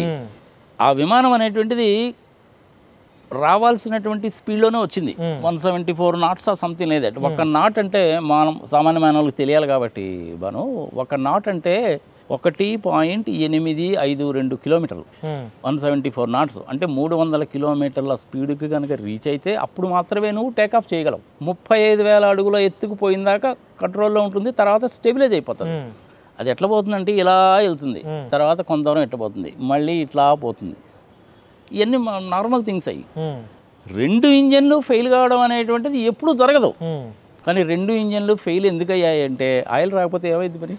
ఆ ఆయిల్ పోసేటప్పుడు 1,25,000 లీటర్లు కదా, ఆయిల్ పోసేటప్పుడు ఏంటంటే అక్కడ వాల్వ్ని ఓపెన్ చేస్తారు. ఆయిల్ పోసేటప్పుడు ఏమో ఆయిల్ని దాని వాల్వ్ని క్లోజ్ చేస్తారు, క్లోజ్ చేసి ఆయిల్ పోస్తారు. ఆయిల్ పోసేటప్పుడు పైలట్, ఇంజనీరు, ఫ్లైట్ ఇంజనీరు వీళ్ళందరూ చూసుకుంటారు. వాళ్ళు సర్టిఫై చేసి సంతకాలు పెట్టిన తర్వాత అదొక డాక్యుమెంట్. ఆయిల్ పోస్తారు. ఆయిల్ అనేది పెట్రోల్ డీజిల్ కాదు బాబు, అది కిరోసిన్. అది సరే, దానికి ఏదో పేరు వైట్ ఆయిల్ అంటారు కదా. ఈ ఎయిర్ క్రాఫ్ట్లో పోసింది A1 టైపు, A1-1 అంటారు. A1 టైపు ఆయిల్ పోసారు, అంతా బాగానే ఉంది. వాడు దాన్ని ఏం చేశాడంటే దాన్ని క్లోజ్ చేసి ఆయిల్ పోసాడు. ఇంత ఆయిల్ పోసాను, సంగతి సమాచారం అని చెప్పాడు. తర్వాత అంతా అయిపోయిన తర్వాత 2 ట్యాంక్స్లో కూడాను ఇంజన్స్లో పోసిన తర్వాత వింగ్స్లో ఉంటుంది ఆయిల్ అనేది. వాడు మళ్ళీ దాన్ని ఓపెన్ చేయాలి. ఓపెన్ చేస్తే కానీ నీకు లోపలికి ఆయిల్ రాదు. వాడు పొరపాటున దాన్ని మళ్ళీ ఆ వాల్వ్ని ఓపెన్ చేయకుండా వదిలేశాడు అనుకో, అంతవరకు పైపులో ఉన్న ఆయిల్ ఏదైతే ఉంటుందో అది రన్వే మీద పోవడానికి కొంచెం టేకప్ కావడానికి పనికి వస్తుంది. దాని తర్వాత ఇంజన్లోకి ఆయిల్ రాకపోతే ఏమవుతుంది, 2 ఇంజన్లు అయిపోతాయి. అది జరిగిందేమో, కరెక్ట్గా మనకు తెలీదు. ఇది చాలా చాలా ఉంటాయి. ఈ రిపోర్ట్స్ రావడానికి ఇంచుమించు 3-4 నెలలు పడుతుంది. అది 1 రోజులో 2 రోజుల్లో వస్తుంది. అంతా మర్చిపోతారు సార్, అంతే కదా మరి, అంతా మర్చిపోతారు సార్. ఇప్పుడు మోడీ మీద మీ అభిప్రాయం ఏంటి సార్? మోడీ పాలన ఎలా ఉందనుకుంటావు? అంటే చాలామంది అంటున్నటువంటి మాట ఏంటంటే మోడీ వచ్చాక ఇంకా మత గొడవలు ఎక్కువైపోయాయి, ఇది ఒక వాదన. మొట్టమొదటిసారి 2014లోకి అధికారంలోకి వచ్చినప్పుడు రామ మందిరం అని చెప్పారు. అధికారంలోకి వచ్చారు, రామ మందిరం పూర్తయిపోయింది. ఆయన బ్యాచిలర్ కాబట్టి ఒకడే చేయడానికి వీలు లేదని సుబ్రహ్మణ్య స్వామి గారు పెట్టిన తర్వాత ఆయన చేయకుండా వేరే వాళ్ళు ఉన్నప్పుడు చేశారు. మంచి పని అయిపోయింది ఇంక అంతటితోటి. రెండవసారి వచ్చారు. రెండవసారి వచ్చినప్పుడు నవంబర్ 8వ తారీఖు 2016లో డిమానిటైజేషన్ అని చెప్పి పెట్టాడు. 2014లో వచ్చేటప్పుడు ప్రధానంగా చెప్పినటువంటిది 2 విషయాలు. ఒకటి రామ మందిరం, రెండవది 90 లక్షల కోట్లు తీసుకొస్తాను. రామ మందిరం అయితే మన చేతిలో ఉండేది పూర్తయింది, 90 లక్షల కోట్లు తీసుకొస్తానని చెప్పాడు, తీసుకురాలేదు. తెలిసిందే కదా మనకి ఉన్నమాట. 2019లో వచ్చినప్పుడు ఇంకా రామ మందిరం అంటే లాభం లేదురా బాబు, దాన్ని తీసి పక్కన పెట్టి వేరేది ఎత్తుకున్నారు. కరప్షను, నెహ్రూ గారి ఫ్యామిలీ. అసలు యాక్చువల్గా నెహ్రూ గారు అనేటువంటి పండిట్ కాదు, వాళ్ళు ఒరిజినల్గా వాళ్ళు కూడాను ఇస్లాం మతం వాళ్ళే, పేరు మార్చుకున్నారు. సంగతి సంవత్సరం ఇలాంటి ప్రచారాలన్నీ చేశారు, గెలిచారు. 303 వచ్చినాయి. మరి మొన్న వచ్చేసరికి 240 ఎందుకు వచ్చినాయి? సంవత్సరాలు ప్రజలు బాగా గమనించారు. ఎప్పుడైతే ఓడిపోవడానికి అవకాశాలు ఉన్నాయని 2వ రౌండ్ అయిపోయిన తర్వాత తెలిసిందో, 3వ రౌండ్ 4వ రౌండ్ దగ్గర నుంచి ఈవీఎంలను మేనేజ్ చేశారు. ఈవీఎంలో సాఫ్ట్వేర్ రాయడం అనేటువంటిది అరగంట పని, పెద్ద కష్టమైన పని కాదు. 60 లక్షల మిషన్లా 40 లక్షల మిషన్లా ఇంతవరకు లెక్క తెలియదు. వీవీప్యాడ్లు లెక్క పెట్టండి అని సుప్రీంకోర్టు వాళ్ళు చెప్తే తగలబెట్టేశారు. ఆ కమిషనరు బయటకు పోతూ చివరికి నేను హిమాలయాలకు వెళ్ళిపోతున్నాను పాప పరీక్షల కోసం అని చెప్పాడు. మహారాష్ట్ర ఎలక్షన్లో అదే జరిగింది, ఆంధ్రప్రదేశ్లో అదే జరిగింది, ఒరిస్సాలో అదే జరిగింది. ఈ ఎలక్షన్లు అన్నింటి ఇలాగే జరుగుతుంటుంది. ఈవీఎం మిషన్లు మంచివా అంటే ఈవీఎం మిషన్లు మంచివే. మన భారతదేశం లాంటి దేశంలో 97 కోట్ల మంది పోలింగ్లో పాల్గొంటున్న సందర్భంలో ఈ బ్యాలెట్ పేపర్స్ అనేటువంటిది ఓల్డ్ సిస్టమ్. ఈవీఎం మిషన్లు కనుక పర్ఫెక్ట్గా ఉంటే ఈవీఎం మిషన్లు వాడుకోవచ్చు. కానీ ప్రోగ్రాంలు ఇట్లా మ్యానిపులేట్ చేస్తే ఎట్లా? తప్పు కదా. అది ప్రజలకు కూడా నమ్మకం పోతుంది కదా సార్. ఈవీఎం పోయింది ఆల్రెడీ. మీకు ఒక్కసారి ఒక విషయం చూడుబాను, మన ఆంధ్రప్రదేశ్ సంగతే చెప్పుకుందాం. 2014లో 67 సీట్లు వచ్చినాయి, 40% ఓటింగు జగన్మోహన్ రెడ్డికి. అవును. 2019కి వచ్చేసరికి జగన్మోహన్ రెడ్డికి 151 వచ్చినాయి. మొన్న 2024లో కూడాను 40% వచ్చింది, కానీ 11 సీట్లే వచ్చినాయి కదా. మంచి హోదాలో ఉన్నటువంటి మనిషి చంద్రబాబు నాయుడు గారు నేను పలానా చోటికి వెళ్తున్నాను, పలానా వాళ్ళని కలుస్తున్నాను, మాట్లాడుతున్నాను చెప్పడం నేను తప్పులేదు. మరి ఎలక్షన్స్ అయిపోయిన తర్వాత చెప్పకుండా ఎందుకు పోయాడానా అంత దొంగచాటుగా? 2 నెలలు కనపడలా. ఆయన్ని ఇటలీలో చూసినటువంటి ఒక వ్యక్తి నాకు కూడా ఫ్యానే, అమెరికాలో ఉంటాడు. అతను ఏదో పని ఇటలీ వచ్చాడు, సాఫ్ట్వేర్ ఇంజనీర్ అతను. చంద్రబాబు నాయుడు ఇక్కడ ఇటలీలో తిరుగుతున్నాడండి అని చెప్పాడు, ఏదో ఊరు పేరు చెప్పాడు, నాకు గుర్తులేదు. అరే లేదా ఆయన ఎక్కడికి పోయాడో ఎవడికి తెలియదు కదా అంటే, ఎవడికి తెలియకపోవడం ఏంటంటే నా కళ్ళారని చూసారని బాబు ఇటలీలో ఉన్నాడని చెప్పాడు. ఆయన ఇటలీలో ఉన్నప్పుడే నాకు ఫోన్ చేసి చెప్పాడు. మరి ఇటలీ ఎందుకు వెళ్ళాడు? జనరల్గా సింగపూర్ అంటాడు. ఆ సింగపూర్లో ఈశ్వర్ అని ఆయనకు మంచి ఫ్రెండ్, వాడు పనికిమాలిన పనులు చేశాడని చెప్పి వాడిని అరెస్ట్ చేసి జైల్లో పెట్టారు. అతను నెంబర్ 2 యాక్చువల్గా. 1640 ఎకరాలు అతనికి భూమి ఇచ్చి రియల్ ఎస్టేట్ చేసుకోరా బాబు అని చెప్పారు ఆయనకి అమరావతిలో. అదొక పెద్ద స్కాము, తెలిసిందే, అయిపోయింది. మరి ఈయన ఇటలీ ఎందుకు వెళ్ళాడు చెప్పాలి కదా. చెప్పడం. దేనికి వెళ్ళాడు అంటే ఈ సాఫ్ట్వేర్లలో రాసే వాళ్ళలో రెండు రకాల మనుషులు ఉంటారు. Ethical hackers, unethical hackers or criminal hackers అని ఉంటారు. ఈ క్రిమినల్ హ్యాకర్స్ అనే వాళ్ళు ఇట్లాంటి పనులు చేస్తారు. ఎథికల్ హ్యాకర్స్ అంటే ఇప్పుడు సపోజ్ నేనే ఉన్నాను, నాకు కూడా సాఫ్ట్వేర్ గురించి తెలుసు, చార్టర్డ్ అకౌంటెంట్ని, నేను కూడాను చాలా కంపెనీస్కి కన్సల్టెంట్గా వర్క్ చేశాను, ఫ్రాడ్ ఇన్వెస్టిగేటర్ని, ఫారెన్సిక్ అకౌంటెంట్ని, so on and so forth. మళ్ళీ దాని గురించి చెప్తున్న సెలవుడా వేసుకున్నాడు అంటే ప్రజలు తెలియాలి కాబట్టి నేను కూడాను అలాంటి సాఫ్ట్వేర్లు రాయగలను. అదే మీకు నాలెడ్జ్ ఉంది కానీ చేయకూడదు. ఎథికల్ సాఫ్ట్వేర్స్ అంటారు వాళ్ళని. వాళ్ళు ఏంటంటే ఇన్కమ్ ట్యాక్స్ డిపార్ట్మెంట్ వాళ్ళు, జిఎస్టీ వాళ్ళు, వీళ్ళు ఏం చేస్తారంటే కంపెనీస్ మీద రైడ్ అది చేసినప్పుడు ఆ డేటాను బయటికి తీస్తారు. మీరు ఏమనుకుంటారంటే సామాన్య మానవులు నేను డిలీట్ చేశానండి డేటాని, ఇంకేం లేదండి, ఎవడికి దొరకదండి, బ్రహ్మదేవుడు కూడా కనిపెట్టలేడండి అనుకుంటారు. చాలా పొరపాటు. కంప్యూటర్లో నువ్వు ఒక్కసారి డేటా ఎంటర్ చేసావంటే ఆ కంప్యూటర్ని తగలబెడితే కానీ ఆ డేటా అందులో నుంచి పోదు. అంతే. ఇది ఫండమెంటల్ ప్రిన్సిపల్, గుర్తుపెట్టుకోండి. ఈ ఎథికల్ హ్యాకర్స్ ఏం చేస్తారంటే నేను దాచిపెట్టేసాను అనుకున్న డేటాను బయటికి తీసి ఇన్కమ్ ట్యాక్స్లో వాళ్ళు, జిఎస్టీ వాళ్ళు, డైరెక్టరేట్ ఆఫ్ రెవెన్యూ ఇంటెలిజెన్స్ వాళ్ళు, వీళ్ళందరూ అదే చేస్తుంటారు. నేను కూడా టీమ్స్లో వర్క్ చేస్తుంటాను. అట్లనే 60 లక్షల మిషన్లా 40 లక్షల మిషన్లా ఎలక్షన్ కమిషనే లెక్క చెప్పాలా. ఈవీఎంలు మ్యానిపులేట్ చేశారని ఎంతమంది అడుగుతున్నారండి, మీరు దాని సంగతి చేయాల్సండి, సమాధానం లేదు. స్టాటిస్టికల్ ఇన్ఫర్మేషన్తో సహా చెప్పారు, అయినా సమాధానం లేదు. సుప్రీంకోర్టు వాళ్ళు వీవీప్యాట్లను లెక్క పెట్టమండి అని చెప్పారు, కానీ వాళ్ళు ఉపయోగించిన టెర్మినాలజీ ఏంటంటే బర్న్ట్ అనే పదం వాడారు. బర్న్ట్ సీడీలు, సగతి సమాచారం, ర్యామ్ని దేన్నైతే బర్న్ చేశారో, అంటే మా సాఫ్ట్వేర్ లాంగ్వేజ్లో ఏమంటారంటే ఏం బాను సీడీ బౌండ్ చేసావా అంటా నేను. సీడీ బౌండ్ చేసావా అంటే అర్థం ఏంటంటే ఇన్ఫర్మేషన్ ఎక్కించావా అని అర్థం, అందుకని దాన్ని తగలబెట్టావా అని కాదు అర్థం. వాళ్ళు సుప్రీంకోర్టు వాళ్ళు అదే టెర్మినాలజీ ఉపయోగించి ఈజీగా అర్థం అవుతుందంటే నా బౌండ్ అనే పదం వాడారు. మన ఆంధ్రప్రదేశ్ ఆయన ఏం చేశాడు, 25 ఏళ్ళ ఎక్స్పీరియన్స్ ఉన్నాడు ఐఏఎస్ ఆఫీసరు, సుప్రీంకోర్టు వాళ్ళు బౌండ్ చేయమన్నారండి, మేము వీవీప్యాట్లని బౌండ్ చేసామండి అన్నాడు. బుద్ధి జ్ఞానం ఉందండి, తెలియకపోతే వేరేవాడిని అడిగి తెలుసుకోవాలా. నీ సొంత తెలివితేటలు ఉపయోగించి చేసావు, అతనికి కూడా తెలుసు, కావాలని చేశాడు. చంద్రబాబు నాయుడు గారికి కేసు పెట్టాడు సుప్రీంకోర్టులో, వీవీప్యాట్లు 50% అన్నా లెక్క పెట్టండి అని ఈయన కేసు పెడితే 5% లెక్క పెట్టమన్నారు. ఆ ఒంగోలులో ఒక ఆయన ఓడిపోయిన ఆయన బాలినేని 12 బూతుల్లో అడిగాడు. 12 బూతుల్లో అడిగితే చేయలేదుగా. కానీ ఏదో ఒక రోజు ఈ విషయం బయటకు వస్తుంది. దీని గురించి ఎలన్ మస్క్ కూడా కామెంట్ చేశాడు. సరే ఎలన్ మస్క్ అంటే వ్యాపారస్తుడు, ఆయన అమెరికా వాడు, మనం పట్టించుకోవాల్సిన పని లేదు. కానీ నాలాంటి వాళ్ళు చెప్తున్నారుగా, నేను 7-8 వీడియోలు చేశాను. ఈ సాఫ్ట్వేర్ ఎట్లా రాస్తారు, ఎట్లా లోడ్ చేస్తారు, ఎట్లా టెస్ట్ చేస్తారు, ఏమిటి సంగతి సమాచారం. ఈవీఎంలను మేనేజ్ చేసిన మాట వాస్తవం. ఇది ఎవరు చెప్పాలి మరి? మోడీ గారు కానీ అమిత్ షా గారు కానీ చెప్పాలి. నేను ఎంత చర్చడి కేసులు వేసినా, నేను లాంటి వాళ్ళు కేసులు పెట్టినా ఏమీ ఉపయోగం ఉండదు, వాళ్ళు చెప్పరు. అంతే. దొంగతనం చేసినాడు నేను దొంగతనం చేశానని చెప్తాడా? చెప్పడు కదా. మరి ఈవీఎంలని మేనేజ్ చేయడము అంటే దొంగకి తాళాలు ఇవ్వడమే, అంతే.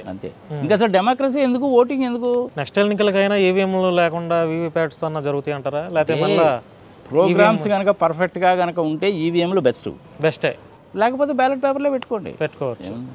ఒకప్పుడు అలాగే జరిగినాయి కదా సార్, బ్యాలెట్ పేపర్తోనే కదా. భారతదేశానికి స్వతంత్రం వచ్చినప్పుడు మన దేశ పాపులేషన్ 36 కోట్లు, అందులో ఓటు హక్కు ఉన్న వాళ్ళు 20 కోట్లు ఉంటారు, ఓటు వేసిన వాడు 10 కోట్లు, అంతకంటే ఎక్కువ ఉండరు. మరి ఇప్పుడు ఎట్టా? అదే కదా. ఇప్పటి వరకు మన దేశ జనాభా ఎంతో మనకు తెలియదుగా, చాలా విచిత్రమైన విషయం. ఇంకెంతకంటే దారుణమైన పని. ఒక అప్రాక్సిమేట్గా చెప్తున్నారు తప్ప పర్ఫెక్ట్గా ఎవరు ఫిగర్ చెప్పండి. ఎందుకులేండి, ఐ థింక్ మన 16వ తారీఖు నోటిఫికేషన్ ఇచ్చారు కదా, జనాభా లెక్కలు చేస్తారు. కులాల బేసిస్గా, కులాల వారీగా జనాభా లెక్కలు చేయమన్నారు ఈసారి. మంచిది, కులాల వారీగా. సార్, తెలంగాణలో కవిత గారు కొత్త పార్టీ పెట్టారు. మరి ఫ్యామిలీ తగాదాలైనా ఇటు తెలంగాణలో అటు షర్మిల గారు కూడా అప్పుడు ఫ్యామిలీ తగాదాల నేపథ్యంలో ఆవిడ పార్టీ పెట్టారు, మళ్ళీ దాన్ని ఇప్పుడు కాంగ్రెస్లో విలీనం చేశారు. ఇప్పుడు కేసీఆర్ గారు బ్రతికే ఉన్నారు, కేటీఆర్ గారు మంచి యాక్టివ్లో ఉన్నారు. అయినా కూడా మరి కవిత ఎందుకని కొత్త పార్టీ పెట్టాలని ఆలోచన ఎందుకు వచ్చింది ఆవిడకి? అంటే ఇంటర్నల్గా ఫ్యామిలీ డిస్ప్యూట్స్ అనుకోవచ్చా? మీరు ఈ విషయం ఆమెను అడగాల, నన్ను అడిగితే నేను ఇప్పుడే ఏం చెప్పగలుగుతాను? అంటే అందరూ అనుకున్నది కేసీఆర్ గారు మంచి మిత్రుడే, కేటీఆర్ గారు నాకు ఇంకా మంచి మిత్రుడే. తెలంగాణ ఉద్యమం జరుగుతున్నప్పుడు, పోరాడుతున్నప్పుడు నేను ఆయన ఇద్దరం కలిసి ఆంధ్ర భవన్లో ఉన్నవాళ్ళమే. సాయంత్రం పూట టీ దాక్కుంటూ గేట్వే ఆఫ్ ఇండియా దాకా నడిచిన రోజులు ఉన్నాయి. సరే, అధికారంలోకి వచ్చిన తర్వాత ప్రోటోకాల్స్ మారిపోతాయి, మనం ఫోన్ చేసినా వాళ్ళు ఎత్తుకోరు, దడిదడి. ఈవెన్ అంటే వాళ్ళ మేనల్లుడు ఉన్నాడు కదా, ఆయన పేరు ఏందో మనం మర్చిపోయాను నేను, హరీష్ రావు. ఆయన కూడా అంతే. అందరూ అలాగా ఉంటారు. రాజకీయ నాయకులు ఎప్పుడు ఎలా ఉంటారంటే అధికారంలోకి వచ్చిన అధికారంలో రాకముందు ఒకలాగా, వచ్చిన తర్వాత ఒకలాగా. ఇలాంటి జర్నలిస్ట్ని అలాంటి వాళ్ళని వాడుకుంటారు. ఎలక్షన్లు అయిపోయి అధికారంలోకి వచ్చిన తర్వాత నువ్వు ఫోన్ చేస్తే కూడా ఎత్తుకోరు. ఫోన్ నెంబర్లు కూడా ఉంటాయి, కొత్త ఫోన్లు వాడతారు కానీ ఎత్తుకోరు. కారణం ఏంటంటే ఏమడుగుతారో, ఎందుకు వచ్చిన బాధ అని ఎత్తుకోరు. మరి అలాంటప్పుడు మనమే విశ్లేషించుకోవాలా. మనం వీళ్ళ తరఫున మాట్లాడవచ్చా, వీళ్ళతో పాటు వెళ్ళొచ్చా అంటే వెళ్ళడం అంత బుద్ధి తక్కువ పని లేదని చెప్పి నాకు 40 ఏళ్ళ అనుభవంతో నేను చెప్తున్నాను. అది వచ్చారు అంటే మటుకు వాళ్ళు మిమ్మల్ని దగ్గరికి కూడా రాని. పైగా ఏమంటారంటే మేమేమన్నా మిమ్మల్ని రమ్మన్నామండి, మీకు జిలబొట్టు మీరు వచ్చారు కానీ అనేటువంటి మాట మాట్లాడతారు. ఏమన్నా కేసులు ఉన్నాయా సార్ మీ మీద? నా మీద ఏం కేసులు లేవు. అంటే చాలా విషయాల మీద స్పందిస్తూ ఉంటారు కదా. ఇప్పుడు నోరు తెరిచి భావ ప్రకటన, ఫ్రీడమ్ ఆఫ్ స్పీచ్, ఇప్పుడు మనం అంబేద్కర్ గారు ఇచ్చినటువంటి హక్కుతో మనం మాట్లాడినా కూడా కేసులు అవుతున్నాయి. అదే నేను ఇందాకనే చెప్పా కదా బాను, నీకు ఏమీ కనుక దొరక్కపోతే చివరికి schedule tribe, schedule caste, atrocity కేసులు కూడా పెడతారు. నా మీద ఇంతవరకు ఎవరు కేసులు పెట్టలేదు. ఏ కేసు లేదు. నాకు తెలిసినంత వరకు నా మీద పెట్టరు, పెట్టేంత ధైర్యం కూడా చేయరు. ఎందుకంటే నా కుటుంబ నేపథ్యం అలాంటిది. మీరు సిపిఐ నారాయణ గారిని నా కుటుంబ నేపథ్యం అడగని చెప్తాడు, బుచ్చే చౌదరి గారిని అడగని చెప్తాడు, పత్తిపాటి పుల్లారావు గారిని అడగని చెప్తాడు, కొలికపూడి శ్రీనివాసన్ అడగని చెప్తాడు. అబ్బా, తిరువురు ఎమ్మెల్యే ఆయన మీద బాగా వ్యతిరేకత వస్తుంది కదా. ఎప్పుడన్నా విజయమ్మ గారిని అడిగితే ఆమె కూడా చెప్పుద్ది. రఘురామకృష్ణరాజు గారిని అడగని చెప్తాడు. మరి ఆయన స్పీకర్గా అయిన తర్వాత ఏమైనా కలిసారా? కలవలేదు. మంచి మిత్రుడే నాకు కూడా. ఒకప్పుడు అభినందించారు. ఏబిఎన్ ఛానల్లో కూర్చొని నా గురించి కూడా పాపం యూరోపియన్ రెడ్డి అని ఒక మంచి బిరుదు కూడా ఇచ్చాడు నాకు. అది ఏదో ఒక చిన్న విషయం, అది నేనేదో ఆయన్ని ఏకవచనంతో సంబోధించానంట, అందుకని అన్నాడు ఆయన. తర్వాత ఢిల్లీ వెళ్ళినప్పుడు కలిశాను. ఏంటండి రఘురామకృష్ణరాజు గారు, ఆ రోజు ఆయన బర్త్డే, నేను కలిసిన రోజున, ఏందండి ఏదో నాకేదో బిరుదు కూడా ఇచ్చారు, బాగానే ఉంది, యూరోపియన్ రెడ్డి అని. ఏందండి అంటే మీరు నన్ను ఏకవచనంతో సంబోధించారండి అన్నాడు. నాకైతే గుర్తులేదండి. రఘురామకృష్ణరాజు గారు ఎంపీ స్థానంలో ఉన్నటువంటి వాళ్ళని ఆ విధంగా సంబోధిస్తే మటుకు డెఫినెట్గా తప్పే, నన్ను దయచేసి క్షమించండి. అదేమిటండి, మీరు నాకంటే వయసులో పెద్దవాళ్ళు కదా, అయిపోయింది ఏదో అయిపోయింది అన్నాడు. అందరితోటి క్లోజ్, మంచి మిత్రుడే నాకు. It's nice gentlemen. మంచి ప్రోటోకాల్స్ అవి ఉంటాయి. ఇంటికి వెళ్ళి వాళ్ళని భోజనం చేయకుండా వెళ్తే ఒప్పుకోడు. అయినా కానీ రాజూస్ కమ్యూనిటీ కదా, వాళ్ళ పాపులేషన్ అంతా 1.5% ఆంధ్రప్రదేశ్లో. కానీ మంచి బిజినెస్ నైపుణ్యం మంచి హైలీ ఎడ్యుకేటెడ్ పీపుల్, పెళ్ళిళ్ళు అవి సంగతి సంవత్సరాలు చాలామంది ఉన్నారు. ఈవెన్ నాగార్జున కన్స్ట్రక్షన్స్, నాగార్జున ఫర్టిలైజర్స్లో ఉండేటువంటి రాజుగారులు వాళ్ళందరూ కూడాను బాగా తెలిసిన వాళ్ళు. మంచి decent community, no doubt about that. అంటే నేను రెడ్డి కమ్యూనిటీ అయినా కానీ అది మంచి డీసెంట్ కమ్యూనిటీ. నేను ఎందుకు చెప్తున్నాను అంటే వాళ్ళ మీద నాకు చూశాను కాబట్టి చూశాను కాబట్టి. ఏముంది, రఘురామకృష్ణరాజుకి నాకు వచ్చింది ఏముంది, చిన్నది ఏకవచనంతో సంబోధించానంట. ఆయన దానికి పట్టుకున్నాడు. ఆయన క్షమించండి సార్ నేను ఏకవచనంతో అంటే నన్ను అయిపోయింది కదా, అంతటితో 1 నిమిషంలో అయిపోయిన వ్యవహారంగా. దానికోసం అని చెప్పి schedule tribe, schedule caste act తీసుకొచ్చి అందులో సెక్షన్లు ఎదికి కేసులు పెట్టాల్సిన పనే ఉంటుంది. ఇప్పుడు బుచ్చే చౌదరి గారు ఉన్నారు, నాకంటే వయసులో పెద్దవాడు, నేను ఆయన అభిమానిస్తాను, గౌరవిస్తాను. లాస్ట్ ఇయర్ ఫిబ్రవరిలో నాకేదో పన్నెండు రాజమండ్రి వెళ్ళినప్పుడు నేనే పర్సనల్గా వెళ్ళి ఆయన్ని కలిశాను. నేను మంచివాడు పాపం. మా ఇంట్లో ఎవరు లేకపోతే పాపం ఆయన టీ తీసుకొచ్చి ఇచ్చాడు నాకు పాపం. ఏంటండి ఈసారి ఎట్టా ఉంటుంది ఏమిటి, మిమ్మల్ని ఇంతకుముందు రాజమండ్రి అర్బన్కి ఉండేవాడు, రూరల్లో వేశారు మిమ్మల్ని అంటే, ఈ పర్వాలేదులేండి నాగార్జున రెడ్డి గారు, మెజారిటీ తగ్గుతుందేమో కానీ 25,000 మెజారిటీతో బయటపడతానులేండి, బాగానే ఉందిలేండి అన్నాడు. ఆయనకు మంచి ఫాలోయింగ్ ఉంది అక్కడ. మంచి వ్యక్తి, కోట్ల రూపాయలు సంపాదించినటువంటి వాడు కాదు, అన్యాయాలకు అక్రమాలకు పాల్పడ్డ వ్యక్తి అసలు కాదు. మనిషి అన్న తర్వాత ప్రతి ఒక్కడికి కూడా ఎప్పుడో ఒకసారి విసుగు, చిరాకు, కోపం వస్తాయి కదా. ఓకే అండి, చిన్న చిన్న విషయాలు జరుగుతుంటాయి కాబట్టి పట్టించుకోవాల్సిన పని లేదు. ఇది మంచి వ్యక్తి. ఆయన ఏది సార్ ఈ వయసులో మీ పిల్లలు కూడా అంటా ఉన్నారు, బాగానే ఉంది కదా అంతాను, ఎందుకంటే ఏదో సెలెక్ట్ చేశారులేండి సార్, ఇంక ఒక్కసారి పోటీ చేస్తాను నేను, దాని తర్వాత ఇంక చేయనులేండి మానేస్తానంటే, మీరు డెఫినెట్గా గెలుస్తారులేండి సార్, మీలాంటి వాళ్ళు స్పీకర్గా ఉంటే బాగుంటుంది, మంత్రివర్గంలో కూడాను ఆర్థిక శాఖ మంత్రిగా ఉంటే బాగుంటుందండి అని చెప్పాను నేను. ఏమోనండి ఆయన ఏం చేస్తాడో ఏమో, ఎప్పుడు ఏం చేస్తాడో ఏమో అన్నాడు. చంద్రబాబు నాయుడు గారి ఉద్దేశం ఒకటే, ఆయన రాష్ట్రపతి అయిపోవాలి, ఆయన కొడుకు ముఖ్యమంత్రిగా అయిపోవాలి, వాళ్ళ ఫ్యామిలీ అనేటువంటిది రూల్ చేస్తారు. అవుతారంటారా రాష్ట్రపతి అవుతారా? ఆయన కోరిక అది. గత 1 yearలో చూసినటువంటి పరిస్థితులు కన్నా చూస్తే అసలు ఈసారి గెలవరేమో అనిపిస్తుంది. ఈసారి గెలవపాడమైంది. నిజంగా చంద్రబాబు నాయుడిని ఛాలెంజ్ కింద తీసుకోమనండి. ఇప్పుడు ఎలక్షన్లు పెట్టినా సరే నేను గెలుస్తానని చెప్పి ఛాలెంజింగ్ కింద తీసుకొని మొత్తం రద్దు చేసేసి, క్యాబినెట్ని రద్దు చేసేసి మళ్ళీ ఎలక్షన్కి బొమ్మను చూద్దాం. డెఫినెట్గా ఓడిపోతాడు. 2004లో అలాగే అయింది కదా. అలిపిరిలో జరిగినప్పుడు దీన్ని అడ్డం పెట్టుకొని గ్యారెంటీగా గెలుస్తానని కదా ఆయన ఎలక్షన్లో ప్రీపోన్ చేసుకున్నాడు కదా. 6 నెలలు ముందుకు జరిపేశాడు కదా. ఏమైంది చివరికి? ఆయన ఓడిపోయాడు, రాజశేఖర రెడ్డి గారు వచ్చారు. మరి చంద్రబాబు నాయుడు గారికి మరి దమ్ము ధైర్యం లాంటి నార్మల్గా రాజకీయ నాయకులు వాడుతుంటారు, అలాంటి వాళ్ళు వాడకూడదు. ఎలక్షన్లు పెట్టమనండి, ఏం జరుగుతుందో చూద్దాం. డెఫినెట్గా ఓడిపోతారు. పవన్ కళ్యాణ్ గారు గెలవక ముందు ఎట్లా ఉన్నారు సార్? గెలిచిన తర్వాత ఇప్పుడు మీరు చూస్తూనే ఉన్నారు. ఏమనుకోవచ్చు? ఆయన యొక్క హావభావాలు అవ్వచ్చు, ఆయన వ్యక్తిత్వం అవ్వచ్చు. పవన్ కళ్యాణ్ గురించి, చిన్నబాబుని గురించి ఎంత తక్కువ మాడుకుంటే అంత మంచిది. బాను ఎందుకని అంత తీసేశారు? అంత తీసేయడం అనేటువంటిది కాదు, ఒక్కొక్కసారి ఒక్కో రకంగా పుడుతుంటారు. ఇప్పుడు పవన్ కళ్యాణ్ గారు ఎక్కడ పుట్టారో ఆయనకే తెలియదు. నెల్లూరు అంటాడు, ఒంగోలు అంటాడు, తెనాలు అంటాడు, బాపట్ల అంటాడు, భీమవరం అంటాడు, పాలకొల్లు అంటాడు. ఎక్కడ పుట్టాడో తెలియదు. 2 లక్షల పుస్తకాలు చదివానని ఒకసారి అంటాడు, 1,00,000 పుస్తకాలు చదివానని ఒకసారి అంటాడు.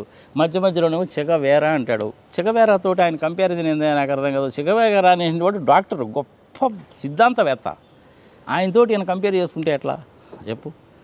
అందుకని వాళ్ళని గురించి ఎంత తక్కువ మాట్లాడుకుంటే అంత మంచిది. అంత 3rd క్లాస్ లాంగ్వేజ్ మాట్లాడే రాజకీయ నాయకుడు నేను ఇంతవరకు చూడలే. సరే చిన్నబాబు అంటావా, తీసే పాపం పిల్లోడు, ఏదో పెద్ద పట్టించుకోవాల్సిన పని లేదు. ఏదో ఎర్ర పుస్తకం అని చెప్పి సంకలో పెట్టి తిరుగుతుంటాడు. ఆ ఎర్ర పుస్తకంలో రాసుకునే చేస్తున్నట్టున్నాడు ఆయన. రేవంత్ రెడ్డి గారి పరిపాలన ఎలా ఉంది సార్ తెలంగాణలో? నేను పెద్దగా అబ్జర్వ్ చేయలేదు. కానీ ఆయనకి వచ్చినటువంటి బ్యాడ్ నేమ్ ఏంటంటే హైడ్రాలో బ్యాడ్ నేమ్, చాలా బ్యాడ్ నేమ్ వచ్చింది. చాలా బ్యాడ్ నేమ్ వచ్చింది. సరే, ఇప్పుడు కేసీఆర్ గారు ముఖ్యమంత్రిగా ఉన్నప్పుడే ధనిక రాష్ట్రం అనే పేరు ఉన్నటువంటి తెలంగాణ అప్పుడు రాష్ట్రం అయిపోయింది. మరలా ఆయన వచ్చే అవకాశం ఉందంటారా కేసీఆర్ గారు నెక్స్ట్? ఇంకా ప్రజలకు వేరే ఆల్టర్నేటివ్ ఏముంది? వాళ్ళు కాకపోతే ఇల్లు, వీళ్ళు కాకపోతే వాళ్ళు. కానీ బీజేపీ వాళ్ళ స్ట్రాటజీ ఏంది అంటే ఏదో ఒక రోజు 2 రాష్ట్రాల్లో మన జెండా పాతాలి అని. ఆల్రెడీ అక్కడ పాతేయడానికి ఇప్పుడు 20 సంవత్సరాల నుంచి ఆంధ్రాలో అడుగు పెట్టారు. తెలుగు రాష్ట్రాల్లో వల్ల అది పవన్ కళ్యాణ్ గారి రూపంలో బీజేపీ ఎంటర్ అయిపోయింది. ఆల్రెడీ 10 సీట్లు 9 సీట్లు వచ్చేసినాయి. నెక్స్ట్ ఇంకొక 20 సీట్లు అడుగుతారు. ఆంధ్రప్రదేశ్, తెలంగాణ, కేరళ, తమిళనాడు, పాండుచేరి ఈ రాష్ట్రాల్లో కుదరదు. ఈవెన్ వెస్ట్ బెంగాల్లో కూడా కుదరదు. పెరిగారు. నెక్స్ట్ కూడా బీజేపీ ప్రజలందరూ అనుకోవటం ఏంటంటే ఇప్పుడు ఈ మధ్య పాస్టర్స్ మీద కూడా అటాకులు, దారుణాలు కూడా జరుగుతున్నాయి. పాస్టర్స్, క్రిస్టియన్స్ యూనిటీ కూడా చాలా మంది క్రైస్తవులు కూడా పాస్టర్ మొన్న ప్రవీణ్ పగడాల గారిని ఒక ఆయన చంపేశారు. 2029 ఎలక్షన్లు వచ్చేసరికి మళ్ళీ మధ్యలో జమిలీ ఎలక్షన్లు వస్తాయా రావా అనేసి అదొక పెద్ద $1 బిలియన్ అంటున్నారు కదా. 2020 అవన్నీ వచ్చే కాదు బాను ఏదో అంటుంటారు. ఇప్పుడు బీజేపీ వాళ్ళకి ఏంటంటే టాపిక్ ఏమీ లేకపోతే ఇలాంటి ట్రంప్ కార్డులు వేస్తుంటారు. అసలు పాపులేషన్ జనాభా లెక్కలు తీయకుండా నెంబర్ ఆఫ్ ఎంపీస్ ఎంతమంది, ఎమ్మెల్యేస్ ఎంతమంది అనేటువంటిది నువ్వు డిసైడ్ చేయకుండా ఎలక్షన్లు ఎట్ట పెడతావు నువ్వు? 2029లోనే ఎలక్షన్లు జరుగుతాయి. అంతే. ఇంచుమించుగా 750 మంది ఎంపీలు ఉంటారు. అందులో నార్త్ ఇండియాలో ఎంపీలు ఎక్కువ అవుతారు, సౌత్ ఇండియాలో ఎంపీలు తక్కువ అవుతారు. ఇది గుర్తుపెట్టుకోవాలి ప్రజలు. గట్టిగా మనం గనక పోరాడకపోతే సౌత్ ఇండియాకి చాలా అన్యాయం జరుగుతుంది. ఇప్పుడే చాలా అన్యాయం జరుగుతుంది పన్నుల విషయంలో. ప్రజలు జాగ్రత్తగా ఉండాలి. ఎస్పెషల్లీ మీలాంటి యంగ్స్టర్స్ జాగ్రత్తగా ఉండాలి. 1971లో ఏంటంటే చిన్న కుటుంబము, చింతలు లేని కుటుంబము అని చెప్పారు కాబట్టి మనందరం ఫ్యామిలీ ప్లానింగ్ పాటించాం. కానీ నార్త్ ఇండియాలో అక్కడ ఏంటి, తిని బీబీ తీసి బచ్చే. ఏదో ఎత్తి ప్రజల కోసం చెప్తున్నాను నేను. ఒక్కొక్కరికి 7, 8 మంది, 10 మంది పిల్లలు. వాళ్ళ పాపులేషన్ ఇలా పెరిగిపోయింది, మన పాపులేషన్ ఇట్టుంది. అదే పాపులేషన్ని, జనాభాని తీసుకొని నువ్వు ఫైనాన్స్ కమిషన్ వాళ్ళు ఏ రాష్ట్రానికి ఎంత ఇవ్వాలని కానీ డిసైడ్ చేస్తే డెఫినెట్గా మనం నష్టపోతాం. ట్యాక్సులు వెళ్ళేదేమో మన దగ్గర నుంచి వెళ్తాయి. ఇప్పుడు మన తెలంగాణ నుంచి 100 రూపాయలు కనుక పోతే తెలంగాణకు వచ్చేది ₹3.60. కేరళ వాళ్ళకైతే ఇంకా దారుణం. అదే 100 రూపాయలు నీకు ఉత్తరప్రదేశ్ నుంచి వస్తే తిరిగి వాళ్ళకి 18 రూపాయలు పోతాయి. ఇది న్యాయమా, ధర్మమా? మీ యంగ్స్టర్స్ ఉపయోగించుకోవాలి. మాదేముందా 60 సంవత్సరాలు దాటిన వాళ్ళము పోతాము. మీరు మీ పిల్లలు రోడ్డు మీద పడి బొచ్చ పట్టుకొని అడుక్కు తింటారు, తెలిసిన అణగదొక్కి పారేస్తారు మిమ్మల్ని. క్వశ్చన్ చేస్తుంటే మరి కేసులు పెడుతున్నారు, చంపేస్తున్నారు. మరి అదే కదా వచ్చింది ప్రాబ్లం. ఇందాక అడిగా మోడీ గారిని గురించి ఏమిటండి, మోడీ గారిని గురించి నువ్వు కనుక వ్యతిరేకంగా కనుక మాట్లాడావో అంటే దేశద్రోహి, అర్బన్ నక్సలైటు, రూరల్ మావోయిస్టు, చోటే మోటే గ్యాంగు, టుకుడే గ్యాంగు, ఇదే పదాలు, కేసులు. మన ఆంధ్రప్రదేశ్లో అట్ట కేసులు పెడతారు, వాళ్ళు కూడా అట్నే కేసులు పెడతారు. అందులో వాళ్ళ చేతుల్లో ఏంది, ఎన్ఐఏ ఉంది, ఈడీ ఉంది, ఇన్కమ్ ట్యాక్స్ ఉంది, జిఎస్టీ ఉంది, ఇన్ని ఉన్నాయి. ఎవడన్నా ఒక వ్యాపారవేత్త మోడీని ప్రశ్నించాడంటే తెల్లారే అధికారులు వెళ్ళిపోతారు, ఈడీ వాళ్ళు వెళ్ళిపోతారు. అంతే కదా. మరి ఎలా సార్ ఇంకా ప్రజాస్వామ్యం కూడా చచ్చిపోయింది అనేటువంటివి కూడా అలాగే పెరుగుతూ పోయినాయి. 1947లో స్వతంత్రం వచ్చిన దగ్గర నుంచి మొన్నటి దాకా మోడీ గారి హయాం వచ్చిన తర్వాత కూడా అప్పులు ఎంత అని చూస్తే స్వతంత్రం వచ్చిన దగ్గర నుంచి మన్మోహన్ సింగ్ గారు దేశానికి ప్రైమ్ మినిస్టర్గా ఉన్నంతకాలం టోటల్గా కేంద్ర ప్రభుత్వం అప్పు అనేటువంటిది 55 లక్షల కోట్లు. ఈ 11 సంవత్సరాల్లో మోడీ గారు వచ్చిన తర్వాత అది 180 లక్షల కోట్లకు అయిపోయింది. మరి డబ్బులని ఏం చేశారండి మోడీ గారు? అడగడానికి వీల్లేదు. అర్బన్ నక్సలైట్ చోటేమోటే గ్యాంగ్. మళ్ళీ వచ్చే అవకాశం 90 లక్షల కోట్లు ఎప్పుడు చేస్తారండి మోడీ గారు? మళ్ళీ ఇదే మాట. అప్పులు ఎందుకు చేశారు? ఇదే మాట. నువ్వు ఏదైనా అడుగాక ఇదే మాట. 4వసారి మళ్ళీ డిమానిటైజేషన్ అన్నారండి, బయటకు వచ్చేస్తున్నాయి అన్నారు. చివరికి ఏమైందండి మోడీ గారు? 9,900 కోట్లు మాత్రమే, లెక్క తేలడం లేదని ఆర్బీఐ వాళ్ళు చెప్పారు కదా. ఎవడరా నువ్వు మాట్లాడడానికి? దేశద్రోహి, అర్బన్ నక్సలైట్, రూరల్ మావోయిస్ట్. ఇదే మాట అంతే. మోడీ గారిని నువ్వు ఏదైనా అడుగు. నేను కూడాను 3 సార్లు మోడీ గారికి ఓటేశాను. ఎందుకో తెలుసా? కేంద్ర ప్రభుత్వంలో ధీటైన వ్యక్తి కనుక ఉంటే, మోడీ లాంటి వాడు కనుకుంటే పాకిస్తాన్ వాడు నోరు మూసి కూర్చుంటాడు. అందుకని ఓటేశా. కానీ మనం 240 ఎందుకు వచ్చినాయి? వ్యతిరేకత వచ్చింది కాబట్టి. నాకు కూడా వ్యతిరేకత వచ్చింది కాబట్టి ప్రధానమంత్రిగా నేను మనస్ఫూర్తిగా ఓటు వేయలేదు. 2 సార్లు మటుకు మనస్ఫూర్తిగా ఓటేశాను. 3ఓసారి వేయలేదు. 2014లో 2013లో 14 ఎలక్షన్ జరుగుతున్నప్పుడు ఎల్కే అద్వానీ గారిని అడిగితే ఈసారి నేను పోటీ చేద్దాం అనుకుంటున్నానండి అని అడిగితే ఒక్కసారి ఆగమన్నాడు ఆయన. అందుకని అయిపోయాను.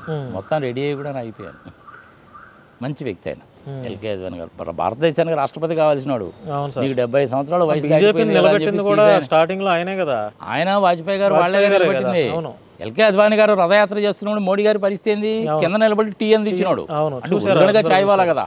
మరి అట్టంటే ఆయన అధికారంలోకి వచ్చిన తర్వాత ఆయన రాష్ట్రపతిని చేయాలి. 70 సంవత్సరాలు దాటిన వాడు రాజకీయాల్లో ఉండకూడదని తీసి పక్కన పెట్టావు. రైట్ బాగానే ఉంది. మరి రేపు నీ సంగతి ఏంటి? మోడీ గారు ఆయనకి 70 సంవత్సరాలు దాటిపోతాయి నెక్స్ట్ ఇయర్కి. అప్పుడు ఏం చేస్తాడు ఆయన? దేశ పరిస్థితులు దృష్టిలో పెట్టుకొని ప్రజలందరూ కావాలని కోరుకుంటున్నారు కాబట్టి అని ఆ 75 సంవత్సరాలు 85 సంవత్సరాలు చేస్తారు. ఆల్రెడీ శ్రీధర్ అనే ఆయనకి 80 సంవత్సరాలు దాటిపోయినాయి. ఆయనకి ఎంపీ సీట్ ఇచ్చారుగా. మరి ఎట్టిచ్చావు అంటే చోటే Mote gang, టుకుడే gang, దేశద్రోహి, urban naxalite. నువ్వు ఎవడరు మమ్మల్ని అడగడానికి అంటారు. అడిగిన దానికి సమాధానం చెప్పకుండా ఈ విధంగా మాట్లాడుతుంటారు. అడిగిన దానికి సమాధానం చెప్పడానికి ఏమైంది? ట్రంప్ గారు ఏమో 180 కోట్లు ఇచ్చానండి మోడీ గారిని మా ఫ్రెండ్కి అంటాడు. ఈయనేమో నోరు తెరిచి ఒక మాట మాట్లాడు. ఆ రిపబ్లిక్ ఛానల్లో ఉండే అరుణ్ గోస్వామి అదే పనికి మోడీ గారిని ఆకాశానికి ఎత్తుతుంటాడు. మరి ఇదే అరుణ్ గోస్వామి అడగాలిగా. ఆయన అడగడు. ఆయన కూడా జర్నలిస్టేగా. ఎందుకు అడగడం లేదు అరుణ్ గోస్వామి? అడగాలి కదా. మోడీ గారు నాకు రాలేదనన్నా చెప్పాలి, వచ్చిందనన్నా చెప్పాలి, ఏదో ఒకటి చెప్పాలిగా. ఆయన ఏమో అమెరికా ప్రెసిడెంటు అనేసాడు ఆయన. మరి ఇప్పుడు అరుణ్ గోస్వామి ఏం చేయాలి? మోడీ గారిని అడగాల, మీకు వచ్చినాయా లేదా అని అడగాల, తేల్చాలి. ఆ విషయం తేల్చడు. అరుణ్ గోస్వామి కూడా అంతే. మోడీ గారిని ఏమైనా ఒక మాట అంటే ఊరుకోడు. రైట్, నీకు అభిమానం ఉంది, నువ్వు ఛానల్ ఉన్నావు, సంగతి సంవత్సరం బాగానే ఉంది, కాదని అనలేదు. ఇప్పుడు ఎయిర్ ఇండియా క్రాష్లో కూడా అంతే. టాటా వాళ్ళని డిగ్రేడ్ చేయాలని చూస్తాడు ఆయన. ఎందుకంటే టాటా వాళ్ళు మెయింటైన్ చేస్తున్నారు కాబట్టి. సరే, ఆయన జర్నలిజం అదో రకంగా ఉంటుంది. నేను ఆల్రెడీ చెప్పాను జర్నలిజం ప్రపంచవ్యాప్తంగా చచ్చిపోయిందని. మరి ఇప్పుడు మోడీ గారు అయితే 180 కోట్లు వచ్చిందా లేదా చెప్పలేదు. ట్రంప్ గారు అయితే అనేశారు. మరి అరుణ్ గోస్వామి దాని గురించి అడగాలిగా, డిబేట్ పెట్టాలిగా. ఎందుకు పెట్టలేదు? అరుణ్ గోస్వామి పిల్లి ఫైల్ చేయొచ్చుగా. Public interest litigation case file చేయొచ్చు. 180 కోట్లు చిన్న అమౌంట్ కాదు. అన్నది కూడా ఎవరిని? అమెరికా ప్రెసిడెంట్ నా ప్రధానమంత్రి మీద అంటున్నాడు. ఇది న్యాయమా ధర్మమా? ప్రజల విజ్ఞత కుదిరేద్దాం. కానీ మోడీ గారి పరిపాలన ఎట్టుందంటే నాకైతే మటుకు సంతృప్తికరంగా లేదు. మొన్న పహల్గామ్ సంఘటన జరిగిన తర్వాత పాకిస్తాన్ని కొట్టిన దెబ్బ మటుకు సామాన్యమైన దెబ్బ కాదు. ఒక్క విషయంలో మాత్రమే నేను మోడీ గారిని సపోర్ట్ చేస్తాను. అప్రిషియేట్ చేయాల్సిందే. అరే, సుజనా చౌదరి లాంటి 3rd క్లాస్ ఫెలోస్కి మినిస్టర్ ఇవ్వడం ఏందా? 7,000 కోట్ల రూపాయలు బ్యాంకును ముంచినటువంటి వాడికి మినిస్టర్ ఇవ్వడం ఏంది? ఆయన తప్పుడు పని కదా అది. తప్పులు ఉంటాయి, ఒప్పులు ఉంటాయి, దరిద్ర పనులు ఉంటాయి, మంచి పనులు ఉంటాయి. మోడీ గారిని ఎందుకు సపోర్ట్ చేశాను నేను కూడా 2 సార్లు అంటే ఎంతో ఆశతోటి ప్రపంచాన్ని, అదే మన దేశాన్ని డెవలప్ చేస్తాడు. ఏదో చాలామంది అంటారు కానీ విశ్వగురు అని, విశ్వగురు పాడుగురు లేదు, పచ్చిబద్ద లేదు, అంత సీనేం లేదు. సుబ్రహ్మణ్య స్వామి గారితో ఒకసారి మీరు మాట్లాడండి, మోడీ గారి సంగతి మొత్తం చెప్తాడు. సుబ్రహ్మణ్య స్వామి గారిని ప్రైమ్ మినిస్టర్ కాదు కానీ ఫైనాన్స్ మినిస్టర్ ఎందుకు చేయలేదండి? ఆయన బీజేపీ ఎంపీఏ, తెలివిగలవాడు, 26 సంవత్సరాలకి హార్వర్డ్ యూనివర్సిటీలో PhD తెచ్చుకునే మనిషి, పివి నరసింహారావు గారికి సలహా ఇచ్చిన మనిషి. చాలామందికి తెలియని విషయం ఏంటో తెలిసిన, పివి నరసింహారావు గారు ప్రధానమంత్రి అయినప్పుడు మన్మోహన్ సింగ్ గారిని ఫైనాన్స్ మినిస్టర్గా పెట్టుకోవడం అని చెప్పింది సుబ్రహ్మణ్య స్వామి. ఆయన ఇప్పుడు బీజేపీలోనే ఉన్నాడు. మీరు కూడా రండి సార్ మా దాంట్లోకి అని అడిగితే నేను రానులేండి, మీరు కాంగ్రెస్, నేను బీజేపీ అన్నాడు ఆయన. సరే, నాకు కనీసం సహాయమైనా చేసి పెట్టండి అంటే కేవలం ఆయన సహాయం తీసుకోవడానికి అని చెప్పి ఒక కమిషన్ క్రియేట్ చేసి ఆ కమిషన్కి ఆయన చైర్మన్గా పెట్టాడు. మొత్తం ఎలా చేయాలనేది మొత్తం కూడా సుబ్రహ్మణ్య స్వామి, పివి నరసింహారావు గారికి చెప్పాడు. కేబినెట్ రంగ మినిస్ట్రీ అది, కానీ మినిస్ట్రీలో లేడు. మరి సుబ్రహ్మణ్య స్వామి చెప్పింది పివి నరసింహారావు ఈయన దేశాన్ని బయటపడేశాడు, దాని మూలంగా నువ్వు నేను ఈరోజు ఇట్టున్నాం. దాని ఫలితాలన్నీ కూడా మోడీ గారు అనుభవిస్తున్నారు. మరి ఆయన ఫైనాన్స్ మినిస్టర్గా ఎందుకు పెట్టుకోలేడు? ప్రైమ్ మినిస్టర్ కాదగిన కెపాసిటీ ఉన్న మనిషి ఆయన కనుక ఫైనాన్స్ మినిస్టర్ కనుక అయితే అసలు దేశ రూపురేఖలు ఇంకో రకంగా ఉంటాయి. 4064 చదరపు కిలోమీటర్లు 4064 చదరపు కిలోమీటర్లు చైనా వాళ్ళ మన భూభాగ్యాన్ని ఆక్యుపై చేశానని చెప్పి ఇప్పటికి ఒక 100 సార్లు చెప్పుంటాడు. మనం తప్పుడు ఇన్ఫర్మేషన్ చెప్తున్నావు ప్రజలకి అని చెప్పి మోడీ గారు ఆయన మీద కేసు పెట్టాలిగా. మరి అరుణ్ గోస్వామి కూడా 180 కోట్ల గురించి ట్రంప్ గారి మీద కేసు పెట్టాలి కదా, నువ్వు ఎట చెప్పేవయ్యా అని. లేదంటే ఈయన మోడీ మీదన్నా పెట్టాలా, ఎందుకు చేయడం లేదు? అందుకని నేనేం చెప్పానంటే జర్నలిజం చచ్చిపోయింది ప్రపంచవ్యాప్తంగా. మోడీ గారిని గురించి నువ్వు నన్ను అడిగితే నేను చెప్పేది ప్రజలు కూడా ఈసారి వాళ్ళు కూడా అన్ని దేశవ్యాప్తంగా రాష్ట్ర వ్యాప్తంగా ఆయా రాష్ట్రాల్లో జరిగే సమస్యల పైన ఏం జరుగుతుంది ప్రజలు కూడా ఫుల్ క్లారిటీతో ఉన్నారు. ఎలక్షన్స్ కోసం చూస్తున్నారు ప్రజలు కూడా. ఇప్పుడు చాలా క్లారిటీ, ఆంధ్ర అవ్వచ్చు, తెలంగాణ అవ్వచ్చు, దేశంలో అవ్వచ్చు, చాలా క్లారిటీగా ఉన్నారు ప్రజలు. జమిలీ ఎలక్షన్లో ఇట్లాంటి మాటలన్నీ కూడాను బీజేపీ వాళ్ళు ఎందుకంటూ ఉంటారంటే అనడానికి ఏమీ దొరకకపోతేనో వాళ్ళ మీద వ్యతిరేకత వచ్చినప్పుడల్లా ఇలాంటివన్నీ అంటూ ఉంటారు. ఇవన్నీ ట్రంప్ కార్డ్స్ పట్టించుకోవాగా జమిలీ ఎలక్షన్ లాంటివి ఏం జరగవు. 2029లోనే జరుగుతాయి. 750 మంది ఎంపీలు అవుతారు, 300 మంది కానీ 325 మంది కానీ రాజ్యసభ మెంబర్లు ఉంటారు. కొత్తగా కట్టిన పార్లమెంటు భవనం కూడా దాన్ని అకామిడేట్ చేయడానికి కోసమే కట్టారు. ఈసారి కూడాను ఈవీఎం మిషన్లనే ఉపయోగిస్తారు. ప్రోగ్రామ్స్ కనుక పర్ఫెక్ట్గా, అదే చెప్తున్నా, అందుకనే ప్రోగ్రామ్స్ కనుక పర్ఫెక్ట్గా కనుక రాస్తే ఈవీఎం మిషన్ మంచిదే. నువ్వు ఎవడరా మమ్మల్ని అనడానికి కోనకిసుగా గొట్టంగా అంటే మనం చేయగలిగింది ఏం లేదు. ఇంకా అసలు ఎలక్షన్లు పెట్టడం ఎందుకు? వాళ్ళే డిక్లేర్ చేసుకోవచ్చుగా, నేనే ప్రధానమంత్రి, నేనే హోమ్ మినిస్టర్, లేకపోతే నువ్వే ఈ రాష్ట్రానికి సీఎం అని చెప్పి. నెక్స్ట్ ఇంకా ఏమైనా కావాలా? చాలా విషయాలు మాట్లాడారు సార్, చాలా విషయాలు మాట్లాడారు, చాలా సామాజిక అంశాలపైన మాట్లాడారు. ఇకేం లేదు, అంతా ఆల్మోస్ట్ అన్నీ చెప్పేశారు. మీరు ఏదైనా చెప్పాలంటే చెప్పండి ప్రజలకి, ఏదన్నా ఫైనల్గా ప్రజలు ఎలా ఉండాలి, నాయకులకి, పొలిటికల్ లీడర్స్ ఎలా ఉండాలి? పొలిటికల్ లీడర్స్కి మనం అడ్వైజ్ ఇచ్చేంత వాళ్ళం కాదు. ఆ రోజుల్లో పాలిటిక్స్, ఈ రోజుల్లో పాలిటిక్స్ వేరే అయిపోయింది. ఇప్పుడు 100 కోట్ల రూపాయలంటే ఎంపీ, 25 కోట్ల రూపాయలు కేసులు ఉన్నా కూడా ఎంపీ, రౌడీ షీటర్ అయినా ఎంపీ అవ్వచ్చు, ఎమ్మెల్యే అవ్వచ్చు, డబ్బు ఉంటే అంతే, అంతకంటే ఏం లేదు. దాని గురించి నువ్వు ఎక్కువగా మాట్లాడితే నీ మీద కూడా కేసులు పెడతారు, జాగ్రత్త. ఎలా సార్? ఇంకా మరి రాజ్యాంగం బాబాసాహెబ్ అంబేద్కర్ గారు చదువుకోవడానికి, థియరిటికల్ గా మాట్లాడుకోవడానికి కానీ ఇంప్లిమెంటేషన్ ఉండదు. ప్రజలు కూడా ఎలా అయిపోయారంటే అలాగే అయిపోయారు. ఇప్పుడు అట్లా ఎందుకు సార్? మేము ఇప్పుడు ఆంధ్రాలో, తెలంగాణలో అవ్వచ్చు, పబ్లిక్ బైట్స్ దగ్గరికి వెళ్ళి వాళ్ళ దగ్గర మా ఛానల్ మైకు పెట్టి, అమ్మ కేసీఆర్ గారి పాలన ఎట్లా ఉంది, ఆంధ్రాకి వచ్చేసరికి అమ్మ చంద్రబాబు గారి పాలన మీకు నమస్కారం అయ్యా, మమ్మల్ని ఇలా బతకనేంటి, మేము ఏదైనా మాట్లాడితే తీసుకెళ్ళి బొక్కలేస్తారు, మాకెందుకు ఈ గోల అంటున్నారు. ఇంతకుముందు చక్కగా ఓపెన్గా చెప్పేవాళ్ళు, ఇప్పుడు అలా లేదు. మైకి పెడితే చాలు పారిపోతున్నారు, మీడియాని చూసి పారిపోతున్నారు. అలా అయిపోయింది సార్ పరిస్థితి. ఇంకా అన్నప్పటికీ దాన్ని మనం ప్రజాస్వామ్య దేశం అని ఎట్లా అంటాము, కానీ ప్రతిదానికి కూడాను పెరుగుట విరుగుట కొరకే గుర్తుపెట్టుకోండి. ఏదో ఒక రోజు గ్యారంటీగా వస్తుంది. అవును, బ్రిటిష్ వాళ్ళు మన దేశాన్ని పరిపాలించినప్పుడు రైతులని ఆర్థికంగా చక్కగా ఉన్న రైతుల్ని అణగదొక్కేశారు. ఇప్పుడు మన రాజకీయ నాయకులు ఏం చేశారు? అదే పని చేస్తున్నారు. బ్రిటిష్ వాళ్ళు చేసిన పని వీళ్ళు కూడా చేశారు. అడుక్కు తినే పరిస్థితికి తీసుకొచ్చారు. ఒకప్పుడు భారతదేశంలో రైతులు చాలా రిచ్గా ఉన్నారు. వాళ్ళని ఈ బ్రిటిష్ వాళ్ళు అణగదొక్కేశారు. రోడ్డు మీదకి వచ్చి కూడా మా పంట కొనండి అంటే ఎవరు కొనట్లేదు కదా సార్. అది ఎట్లా అణగదొక్కారు రైతులు కూడా తెలియాలి కాబట్టి చెప్తున్నాను. ఈ స్వతంత్ర ఉద్యమానికి అవసరమైనటువంటి డబ్బులు ఎక్కడి నుంచి వస్తున్నాయి అని చాలా పరిశోధన చేశారు. పరిశోధన చేసి ఏం కనుక్కున్నారంటే వాళ్ళు, ఇది రైతుల దగ్గర నుంచి వస్తుంది, ధాన్యము కానీ డబ్బులు కానీ రైతులే ఇస్తున్నారు. భారతదేశంలో రైతులు చాలా ధనికులుగా ఉన్నారు, భాగ్యవంతులుగా ఉన్నారని కనిపెట్టారు. మరి అప్పుడు రైతులను అణగదొక్కాలంటే ఏం చేయాలి? 560 సంస్థానాలు కదా, ఆ సంస్థానాల దిశలతోటి వీళ్ళు చేతులు కలిపి మీరు భూమి శిస్తు వేయండి, భూములన్నీ కూడా మీ కిందనే ఉంటే వాళ్ళందరూ కౌలుదారులే కదా, భూమి శిస్తు వేయండి, ఎకరానికి 10 రూపాయలు భూమి శిస్తానండి, వాడు కట్టలేకపోయాడు అనుకోండి భూమిని లాగేసుకోండి, మీరు వసూలు చేసినంటే ఆ 10 రూపాయల్లో మాకు రూపాయి ఇవ్వండి అన్నారు. ఆ రూపాయి దేనికిరా బాబు అనేసి అంటే ఇండియాలో వాడు అడ్మినిస్ట్రేషన్ ఎక్స్పెన్సెస్కి. అప్పుడు దాకా ఎప్పుడు కూడా కట్టనటువంటి రైతులు వచ్చింది. ఎప్పుడైతే అప్పుడప్పుడు క్షామాలు, ఈ కెటాస్ట్రాఫీసు, తుఫాన్లు గిఫాన్లు వచ్చినప్పుడు, కరువు కటకాలు వచ్చినప్పుడు కట్టలేకపోతే వాళ్ళ భూములు లాగేసుకున్నారు. చివరికి రైతుల పరిస్థితి ఎలా తయారైపోయిందంటే పెళ్ళాం పిల్లలకి తిండి పెట్టుకోలేని పరిస్థితికి వచ్చేసారు వాళ్ళు. అట్లా over a period of time రైతులను మొత్తాన్ని అడుక్కు తినేవాళ్ళని చేశారు బ్రిటిష్ వాళ్ళు వాళ్ళ స్వార్థం కోసం. ఇప్పుడు మన రాజకీయ నాయకులు కూడా అదే పనిగా చేస్తుంది. మరి అవును, రైతు చేతిలో పత్తి ఉన్నప్పుడు క్వింటాల్ 4,000 ఉంటుంది, పత్తి లేనప్పుడు క్వింటాల్ 10,000 ఉంటుంది. అంటే 10-15 రోజుల్లోనే నీకు 6,000 ఎట్ట తగ్గిపోద్ది? షేర్ మార్కెట్ ఎలాగైతే ఉంటుందో రైతుల పరిస్థితి కూడా అలాగే తయారైంది.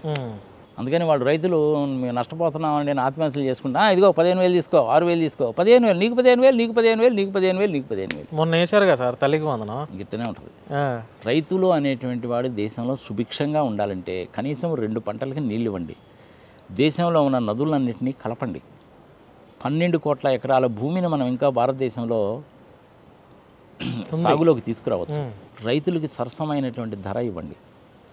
విత్తనాల్లో కూడా ఫాల్టే స్వామి. మీరు చూసారా లేదో కానీ నేను 2-3 సార్లు వెళ్ళాను కాబట్టి చూసాను. నేను చెప్తున్నాను, ఈ విత్తనాల డీలర్లు, ఈ పెస్టిసైడ్స్ అమ్మేటువంటి డీలర్లు రైతులను ఎంత మోసం చేస్తారంటే అంత మోసం చేస్తారు తెలిసిన. పచ్చి దగ అనమాట. పురుగుల మందు మాత్రమే ఎటువంటి కల్తీ లేకుండా ఉంటుంది, అది కూడాను కల్తీ వస్తుంది. ఎందుకంటే రైతులు తాగగానే చచ్చిపోతున్నారు కదా, అది చాలా పవర్ఫుల్గా ఉంటాయి అవి. అదే సార్, అదొక్కటే కల్తీ లేకుండా రైతులు వాడేది ఎక్కువ పురుగుల మందేగా. విత్తనాలు మీద గవర్నమెంట్ నియంత్రణ ఉండాలిగా, మరి ఉండాలి కదా. కమిషనర్ అగ్రికల్చర్ నకిలీ విత్తనాలు, వాళ్ళు పంటలకు వాడే ఎరువులు లేకపోతే అవి ఇవి రసాయనాలు అన్నీ కల్తీ చేసి ఒక పురుగుల మందు మాత్రమే, అంటే రైతు ఒక చుక్క ఇట్లా తాగంగానే చచ్చిపోయేటట్టుగా తయారు చేస్తున్నారు. అదొకటి కల్తీ లేదు, ఏమీ అక్కర్లేదబ్బా. రైతుకి కనీసం ఒక్క పంటకైనా నీళ్ళు ఇచ్చి మంచి మద్దతు ధర ఇచ్చి కల్తీ విత్తనాలు కాకుండా మంచి విత్తనాలు కన్నా సప్లై చేస్తే రైతులు మొత్తం ఇండియాలో బాగుపడతారు. నువ్వు రైతులకి ఏం ఒక్క రూపాయి ఇవ్వాల్సిన పని లేదు. మనం ఏదో 13,000 రూపాయలు 15,000 రూపాయలు ఇచ్చి మేము బ్రహ్మాండంగా ఇచ్చామని రాజకీయ నాయకులు డబ్బా కొట్టుకుంటారు. కానీ అమెరికా లాంటి దేశాలతో కంపేర్ చేసుకుంటే మనం రైతులకు ఇచ్చేటువంటి సబ్సిడీ దేనికి పనికిరాదు. నువ్వు అక్కడ అమెరికాలో కనుక ఒక ట్రాక్టర్ కనుక కొన్నామంటే అదొక $25,000 ఉందంటే $12,500 ప్రభుత్వం ఇస్తుంది. $12,500 అంటే సగం రేటుకి ఇస్తారు ట్రాక్టర్. ఈ కొనుక్కున్నా సరే అక్కడంతా కూడా వాళ్ళకి ఒక్కొక్కరికి 1,500 ఎకరాలు 2,000 ఎకరాలు ఉంటాయి.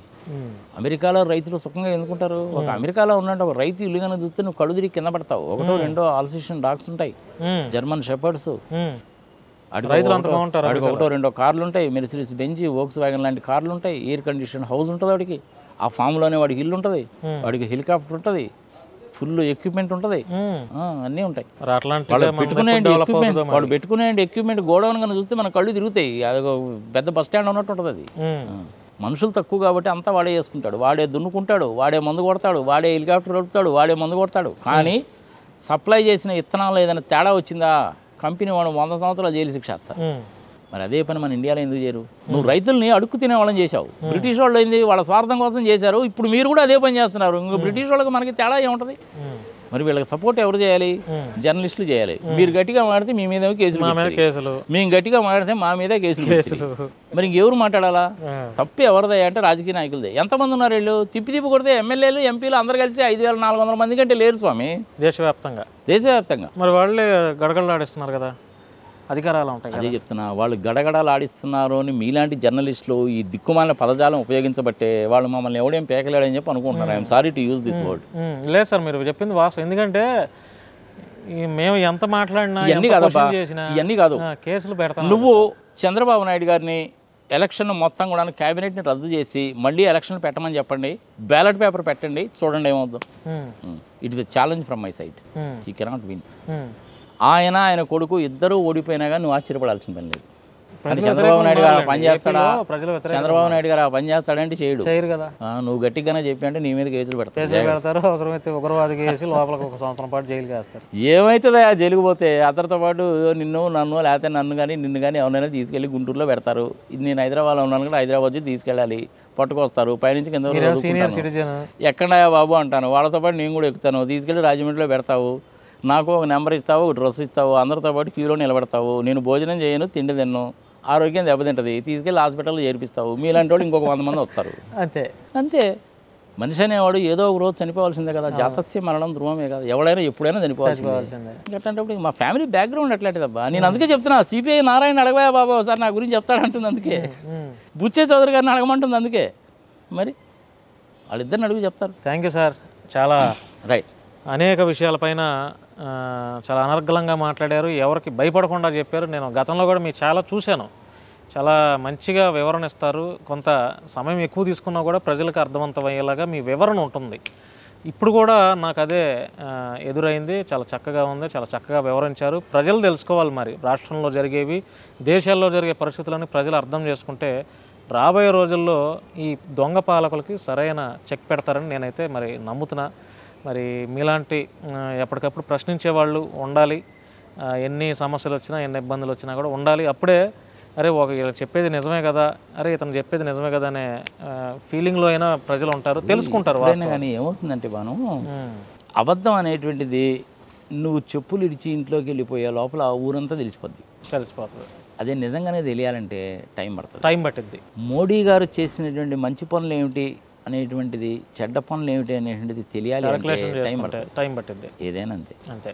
చంద్రబాబు నాయుడు గారు 6 ప్యాక్ అన్నాడు, 6 అన్నాడు. ఏమైంది? అది 3 నెరవేర్చేసరికి మనిషి తెల్లేశాడు. 1,20,000 కోట్ల రూపాయల ఎక్స్ట్రా అప్పు ఇప్పుడు ఈ 1 ఇయర్లోనే. జగన్మోహన్ రెడ్డి మీ భూములని లాగేసుకుంటాడు, భారతి పేరు మీద పెట్టేసుకుంటాడని దిక్కుమాల ప్రచారాలనే చేశావు. అది కేంద్ర ప్రభుత్వం చెప్పింది, అన్ని రాష్ట్ర ప్రభుత్వాలు చేయాల్సిందే. ఇప్పుడు ఆయన ఈ పేరు మార్చి మళ్ళీ అదే పని చేస్తున్నాడు. ఆయనేమో అమ్మకు వందనం అంటాడు, ఈయనేమో తల్లికి నమస్కారం అంటాడు. పేరు ఏమైనా తేడా ఉందా? పథకం ఒకటే, ఏం లేదు కదా. పథకం ఒకటే. మరి అన్నీ ఇలాగే ఉంటాయి. పనికి మాలిన పనులన్నీ చేస్తుంటారు, గట్టిగా మాట్లాడితే కేసులు పెడతారు. పెట్టుకొని అబ్బాయి ఏం పోయింది, కేసులు పెట్టుకుంటే ఏం పోయింది? నష్టమేం లేదు కదా. మహాత్మా గాంధీ అంతటి వాడు జైల్లో లేడా? నెహ్రూ గారు లేరా? ఇందిరాగాంధీ లేదా జైల్లో? వాజ్పేయి గారు లేరా? ఎల్కే అద్వానీ గారు లేరా? వీళ్ళందరూ జైల్లో లేరా ఏంటి? మరి ఇంకేంది? శతకోటి లింగాల్లో బోర్లింగం వాళ్ళందరితో కంపేర్ చేసుకుంటే నేనంతా ఐఎమ్ నథింగ్, పెట్టి పిలవ కింద లెక్కనే. కానీ ఏంటంటే ఈ ఏజ్ గ్రూప్కి వచ్చిన తర్వాత కనీసం ఇలాంటి యంగర్ జనరేషన్స్ని నేను ఒక 10 మందికి కనుక చెప్తే, మీ 10 మంది ఇంకో 10 మందికి చెప్తే జనాల్లో మార్పు వచ్చి న్యాయంగా ధర్మంగా ఉంటుంది, దేశంలో అవినీతి అనేటువంటిది తగ్గుతుంది, బాగా ఉంటుంది. మన భారతదేశానికి లేదంటూ ఏది లేదబ్బా. ఆ భగవంతుడు అనేటువంటి వాడు భారతదేశానికి అన్నీ ఇచ్చాడు. నీటి సంపద ఇచ్చాడు, 3 వైపుల సముద్రం ఉంది, గనులు ఉన్నాయి, 24% ఫారెస్ట్ ఉంది, తెలివిగల జాతి, కష్టపడేటువంటి జాతి, అన్ని లక్షణాలు ఉన్నాయి మనకి. దరిద్రపు లక్షణాలు ఉన్నది ఎవరికయ్యా అంటే కేవలం ఒక 5,000 మంది ఈ రాజకీయ నాయకులు అంతే. వాళ్ళ మూలకంగానే ఈ దేశం అంతా నాశనం అయిపోతుంది. వాళ్ళని కూడా అందరిని అనడానికి వీల్లేదు. ఇప్పుడు కళ్యాణ్ బెనర్జీ లాంటి వాళ్ళు ఉంటారు, మహువా మైత్రి లాంటి వాళ్ళు ఉంటారు, ఆమె ఠాకూర్, విప్లవ్ ఠాకూర్ నాకు ఉంది, ఆమె అట్లాంటి వాళ్ళు ఉంటారు. అట్లాంటి వాళ్ళు కూడా కొంతమంది ఉంటారు. నందమూరి తారక రామారావు ఎలాంటి వాడో, రాజశేఖర రెడ్డి గారు కూడా అలాంటి వాళ్ళు కూడా ఉంటారు. మంచి చెడు అన్నీ ఎక్కడా ఉంటాయి, ప్రపంచవ్యాప్తంగా ఉంటాయి. నేను మీ టీవీ ద్వారా ఆంధ్రప్రదేశ్లో ప్రజలకు చెప్పుకునేది ఏంటంటే, అన్ని విషయాలు గమనిస్తూ ఉండండి. మీ చేతిలో ఉన్నటువంటిది ఓటు ఆయుధం. ఆ ఓటు అనేటువంటి దాన్ని పర్ఫెక్ట్గా ఉపయోగించండి, మంచి లీడర్లు వస్తారు. డబ్బులు తీసుకొని ఓటు వేయకండి. డబ్బులు తీసుకొని ఓటు వేసినప్పుడు మీరు రాజకీయ నాయకుడిని అడిగే అధికారం ఉండదు. డబ్బులు తీసుకొని నువ్వు ఓటు వేయడం ఏందా? నాకు అర్థం కాదు. కడుపుకు అన్నం తింటారా, గడి తింటారా? డబ్బులు తీసుకొని ఓటు వేయడం ఏంది? మందు బాటిల్ సంకలో పెట్టుకోవడం అన్న ఓటు వేయడం ఏందా? బిర్యానీ కోసమో మందు బాటిల్ కోసమో 5,000 రూపాయల డబ్బుల కోసం ఓటు వేసామంటే ఎంత అవుతుంది? క్యాలిక్యులేట్ చేసుకో ఒకసారి. 5 సంవత్సరాలకు ఒకసారిగా నీకు వచ్చేది. 5,000 తీసుకున్నావు, 5 సంవత్సరాలు అంటే సంవత్సరానికి 1,000 రూపాయలు, రోజుకి ఎంత పడుతుందో లెక్కేసుకో. వాడు నిన్ను కొనుక్కున్నాడు, ఎమ్మెల్యే కానీ ఎంపీ కానీ. కొనుక్కున్నప్పుడు నువ్వు వాడిని ఏమడుగుతావు? అడిగే అధికారం ఎక్కడ ఉంటుంది? వాడు 25 కోట్లు ఖర్చు పెడతాడు, 250 కోట్లు సంపాదిస్తాడు. Liquor scam, sand scam, land scam, పాడు పచ్చి బదులు చేస్తాడు. ఎట్టడుగుతావు నువ్వు అని? ఓటేసేవాడికి నీకు బుద్ధి ఉండాలి. కడుపు అన్నం తింటా గడి తింటావు నువ్వు. డబ్బులు తీసుకొని ఓటేయడం ఏంది అంటే, వాళ్ళు ఇస్తే వద్దంటామండి అంటారు. వద్దనే చెప్పు. తప్పుడు పనులు కదా, ప్రజలది తప్పు. Right sir, thank you sir. చాలా విషయాలపైన మీ విలువైన సమయాన్ని మాతో కేటాయించారు. సో ఫ్రెండ్స్, ఇది సిఏ నాగార్జున రెడ్డి గారితో అనేక విషయాలపైన మనం మాట్లాడించే ప్రయత్నం చేసాం. చాలా చక్కగా చెప్పారు. ఈ వీడియో చూసిన తర్వాత మీ యొక్క అభిప్రాయాన్ని కామెంట్ రూపంలో తెలియజేయండి. ధన్యవాదాలు. ప్రజలకి ఒక్క సందేశం కూడా చెప్పదలుచుకున్నాను. సార్ చెప్పండి. మనం కన్స్ట్రక్టివ్గా క్రిటిసిజం పెట్టండి. నేను చెప్పిన దాంట్లో మీకు ఏదైనా నచ్చని విషయం కూడా ఉండొచ్చు. ఆ నచ్చని విషయాన్ని పొలైట్గా చెప్పండి. సార్ నాగార్జున రెడ్డి గారు మీరు ఈ విషయం చెప్పారు, నాకు నచ్చలేదు అని పెట్టండి. కానీ 3rd క్లాస్ లాంగ్వేజ్ ఉపయోగించడం, అమ్మనా బూతులు పెట్టడం, ఇది ఎక్కువైపోయింది. ఇప్పుడు ఎంత దారుణంగా పెడతారు అనుకున్నావు కామెంట్స్. అరే తెల్ల నా కొడక, తెల్ల తోలు నా కొడక, ఏం తెలిసిన మాట్లాడుతున్నావు నువ్వు, సంపేస్తా మిమ్మల్ని. వల్గారిటీ ఎక్కువైపోయింది సార్. వల్గారిటీ ఎక్కువైపోయింది, కానీ అది చాలా డేంజరస్. అది నేను ఇంతకుముందు తయారైపోతున్నారు. ఇలాగే వల్గర్ లాంగ్వేజ్ మాట్లాడితే ఒక 15 మంది కుర్రోళ్ళని ఇక్కడ మన హైదరాబాద్లో స్టిఫెన్సన్ అనే ఆయనకి చెప్పి మొత్తం వాళ్ళు ఎవడెవడు పెట్టాడు ఈ కామెంట్స్ అని ట్రాక్ చేసి ఈ పాప మంచి ట్రీట్మెంట్ ఇచ్చాడు. చివరికి వాళ్ళని పాస్పోర్ట్స్ కూడా తీసుకొని లంబడి కొడుకు కేసులు పెడదామండి అన్నాడు. దానికి ఒక చట్టం ఉంది, ఇన్ఫర్మేషన్ టెక్నాలజీ యాక్ట్ అని చట్టం ఉంది, దానికి చేయొచ్చు. వాళ్ళ పిల్లలండి పాపం వదిలేయండి అనేసి వాడు పాస్పోర్ట్స్ కూడా మళ్ళీ నేనే రిటర్న్ చేయించాను. ఆయన ఏం పనిష్మెంట్ ఇచ్చాడో తెలుసా వాళ్ళకి? ప్రతిరోజు నువ్వు 10 మందికి నాగార్జున రెడ్డి గారిని గురించి చెప్పాలని చెప్పాడు. ఇలాంటి దిక్కుమాల కామెంట్ పెట్టకూడదని బాబు చెప్పాడు. వాళ్ళకి అదే పనిష్మెంట్. నేను కనుక ఆ రోజు చేతిలో మొబైల్ చెప్పకూడదు. అది అందరికీ ఏ వీడియోకైనా ఆడవాళ్ళకి అంతే పెడుతున్నారు, మగవాళ్ళకి అంతే పెడుతున్నారు. వాళ్ళకి నచ్చకపోతే చాలు టకటకటక కామెంట్లు పెట్టేయటం చాలా వరస్ట్గా తయారైపోయింది. సో ఇక మరి ఇక ఎట్లా ఉంటుందో ఏంటో తెలియదు. కానీ ఇంకా ఏదైనా నేను ఒకటే చెప్పే కదా, పెరుగుట విరుగుట కొరకే పాయింట్ నెంబర్ 1. జర్నలిజం చచ్చిపోయింది పాయింట్ నెంబర్ 2. చంద్రబాబు నాయుడు గారికి నిజంగా దేశభక్తి ఉన్నటువంటి వాడు, ప్రజల క్షేమం కోరుకునేవాడు, అభివృద్ధి కోరుకునేవాడు అయితే క్యాబినెట్ని మొత్తాన్ని రద్దు చేసి ఎలక్షన్ పెట్టండి, చూడండి పర్యవసానం ఎట్లుంటుందో మీకే తెలుస్తుంది. ఓడిపోయినా కానీ పాజిటివ్గానే తీసుకోండి, తప్పేముంది. Thank you sir, thank you sir. Right. So ఇది ఫ్రెండ్స్, నాగార్జున రెడ్డి గారితో మంచి విషయాలపైన మాట్లాడించే ప్రయత్నం చేశాను. మీ యొక్క అభిప్రాయాన్ని కామెంట్ రూపంలో తెలియజేయండి. ధన్యవాదాలు.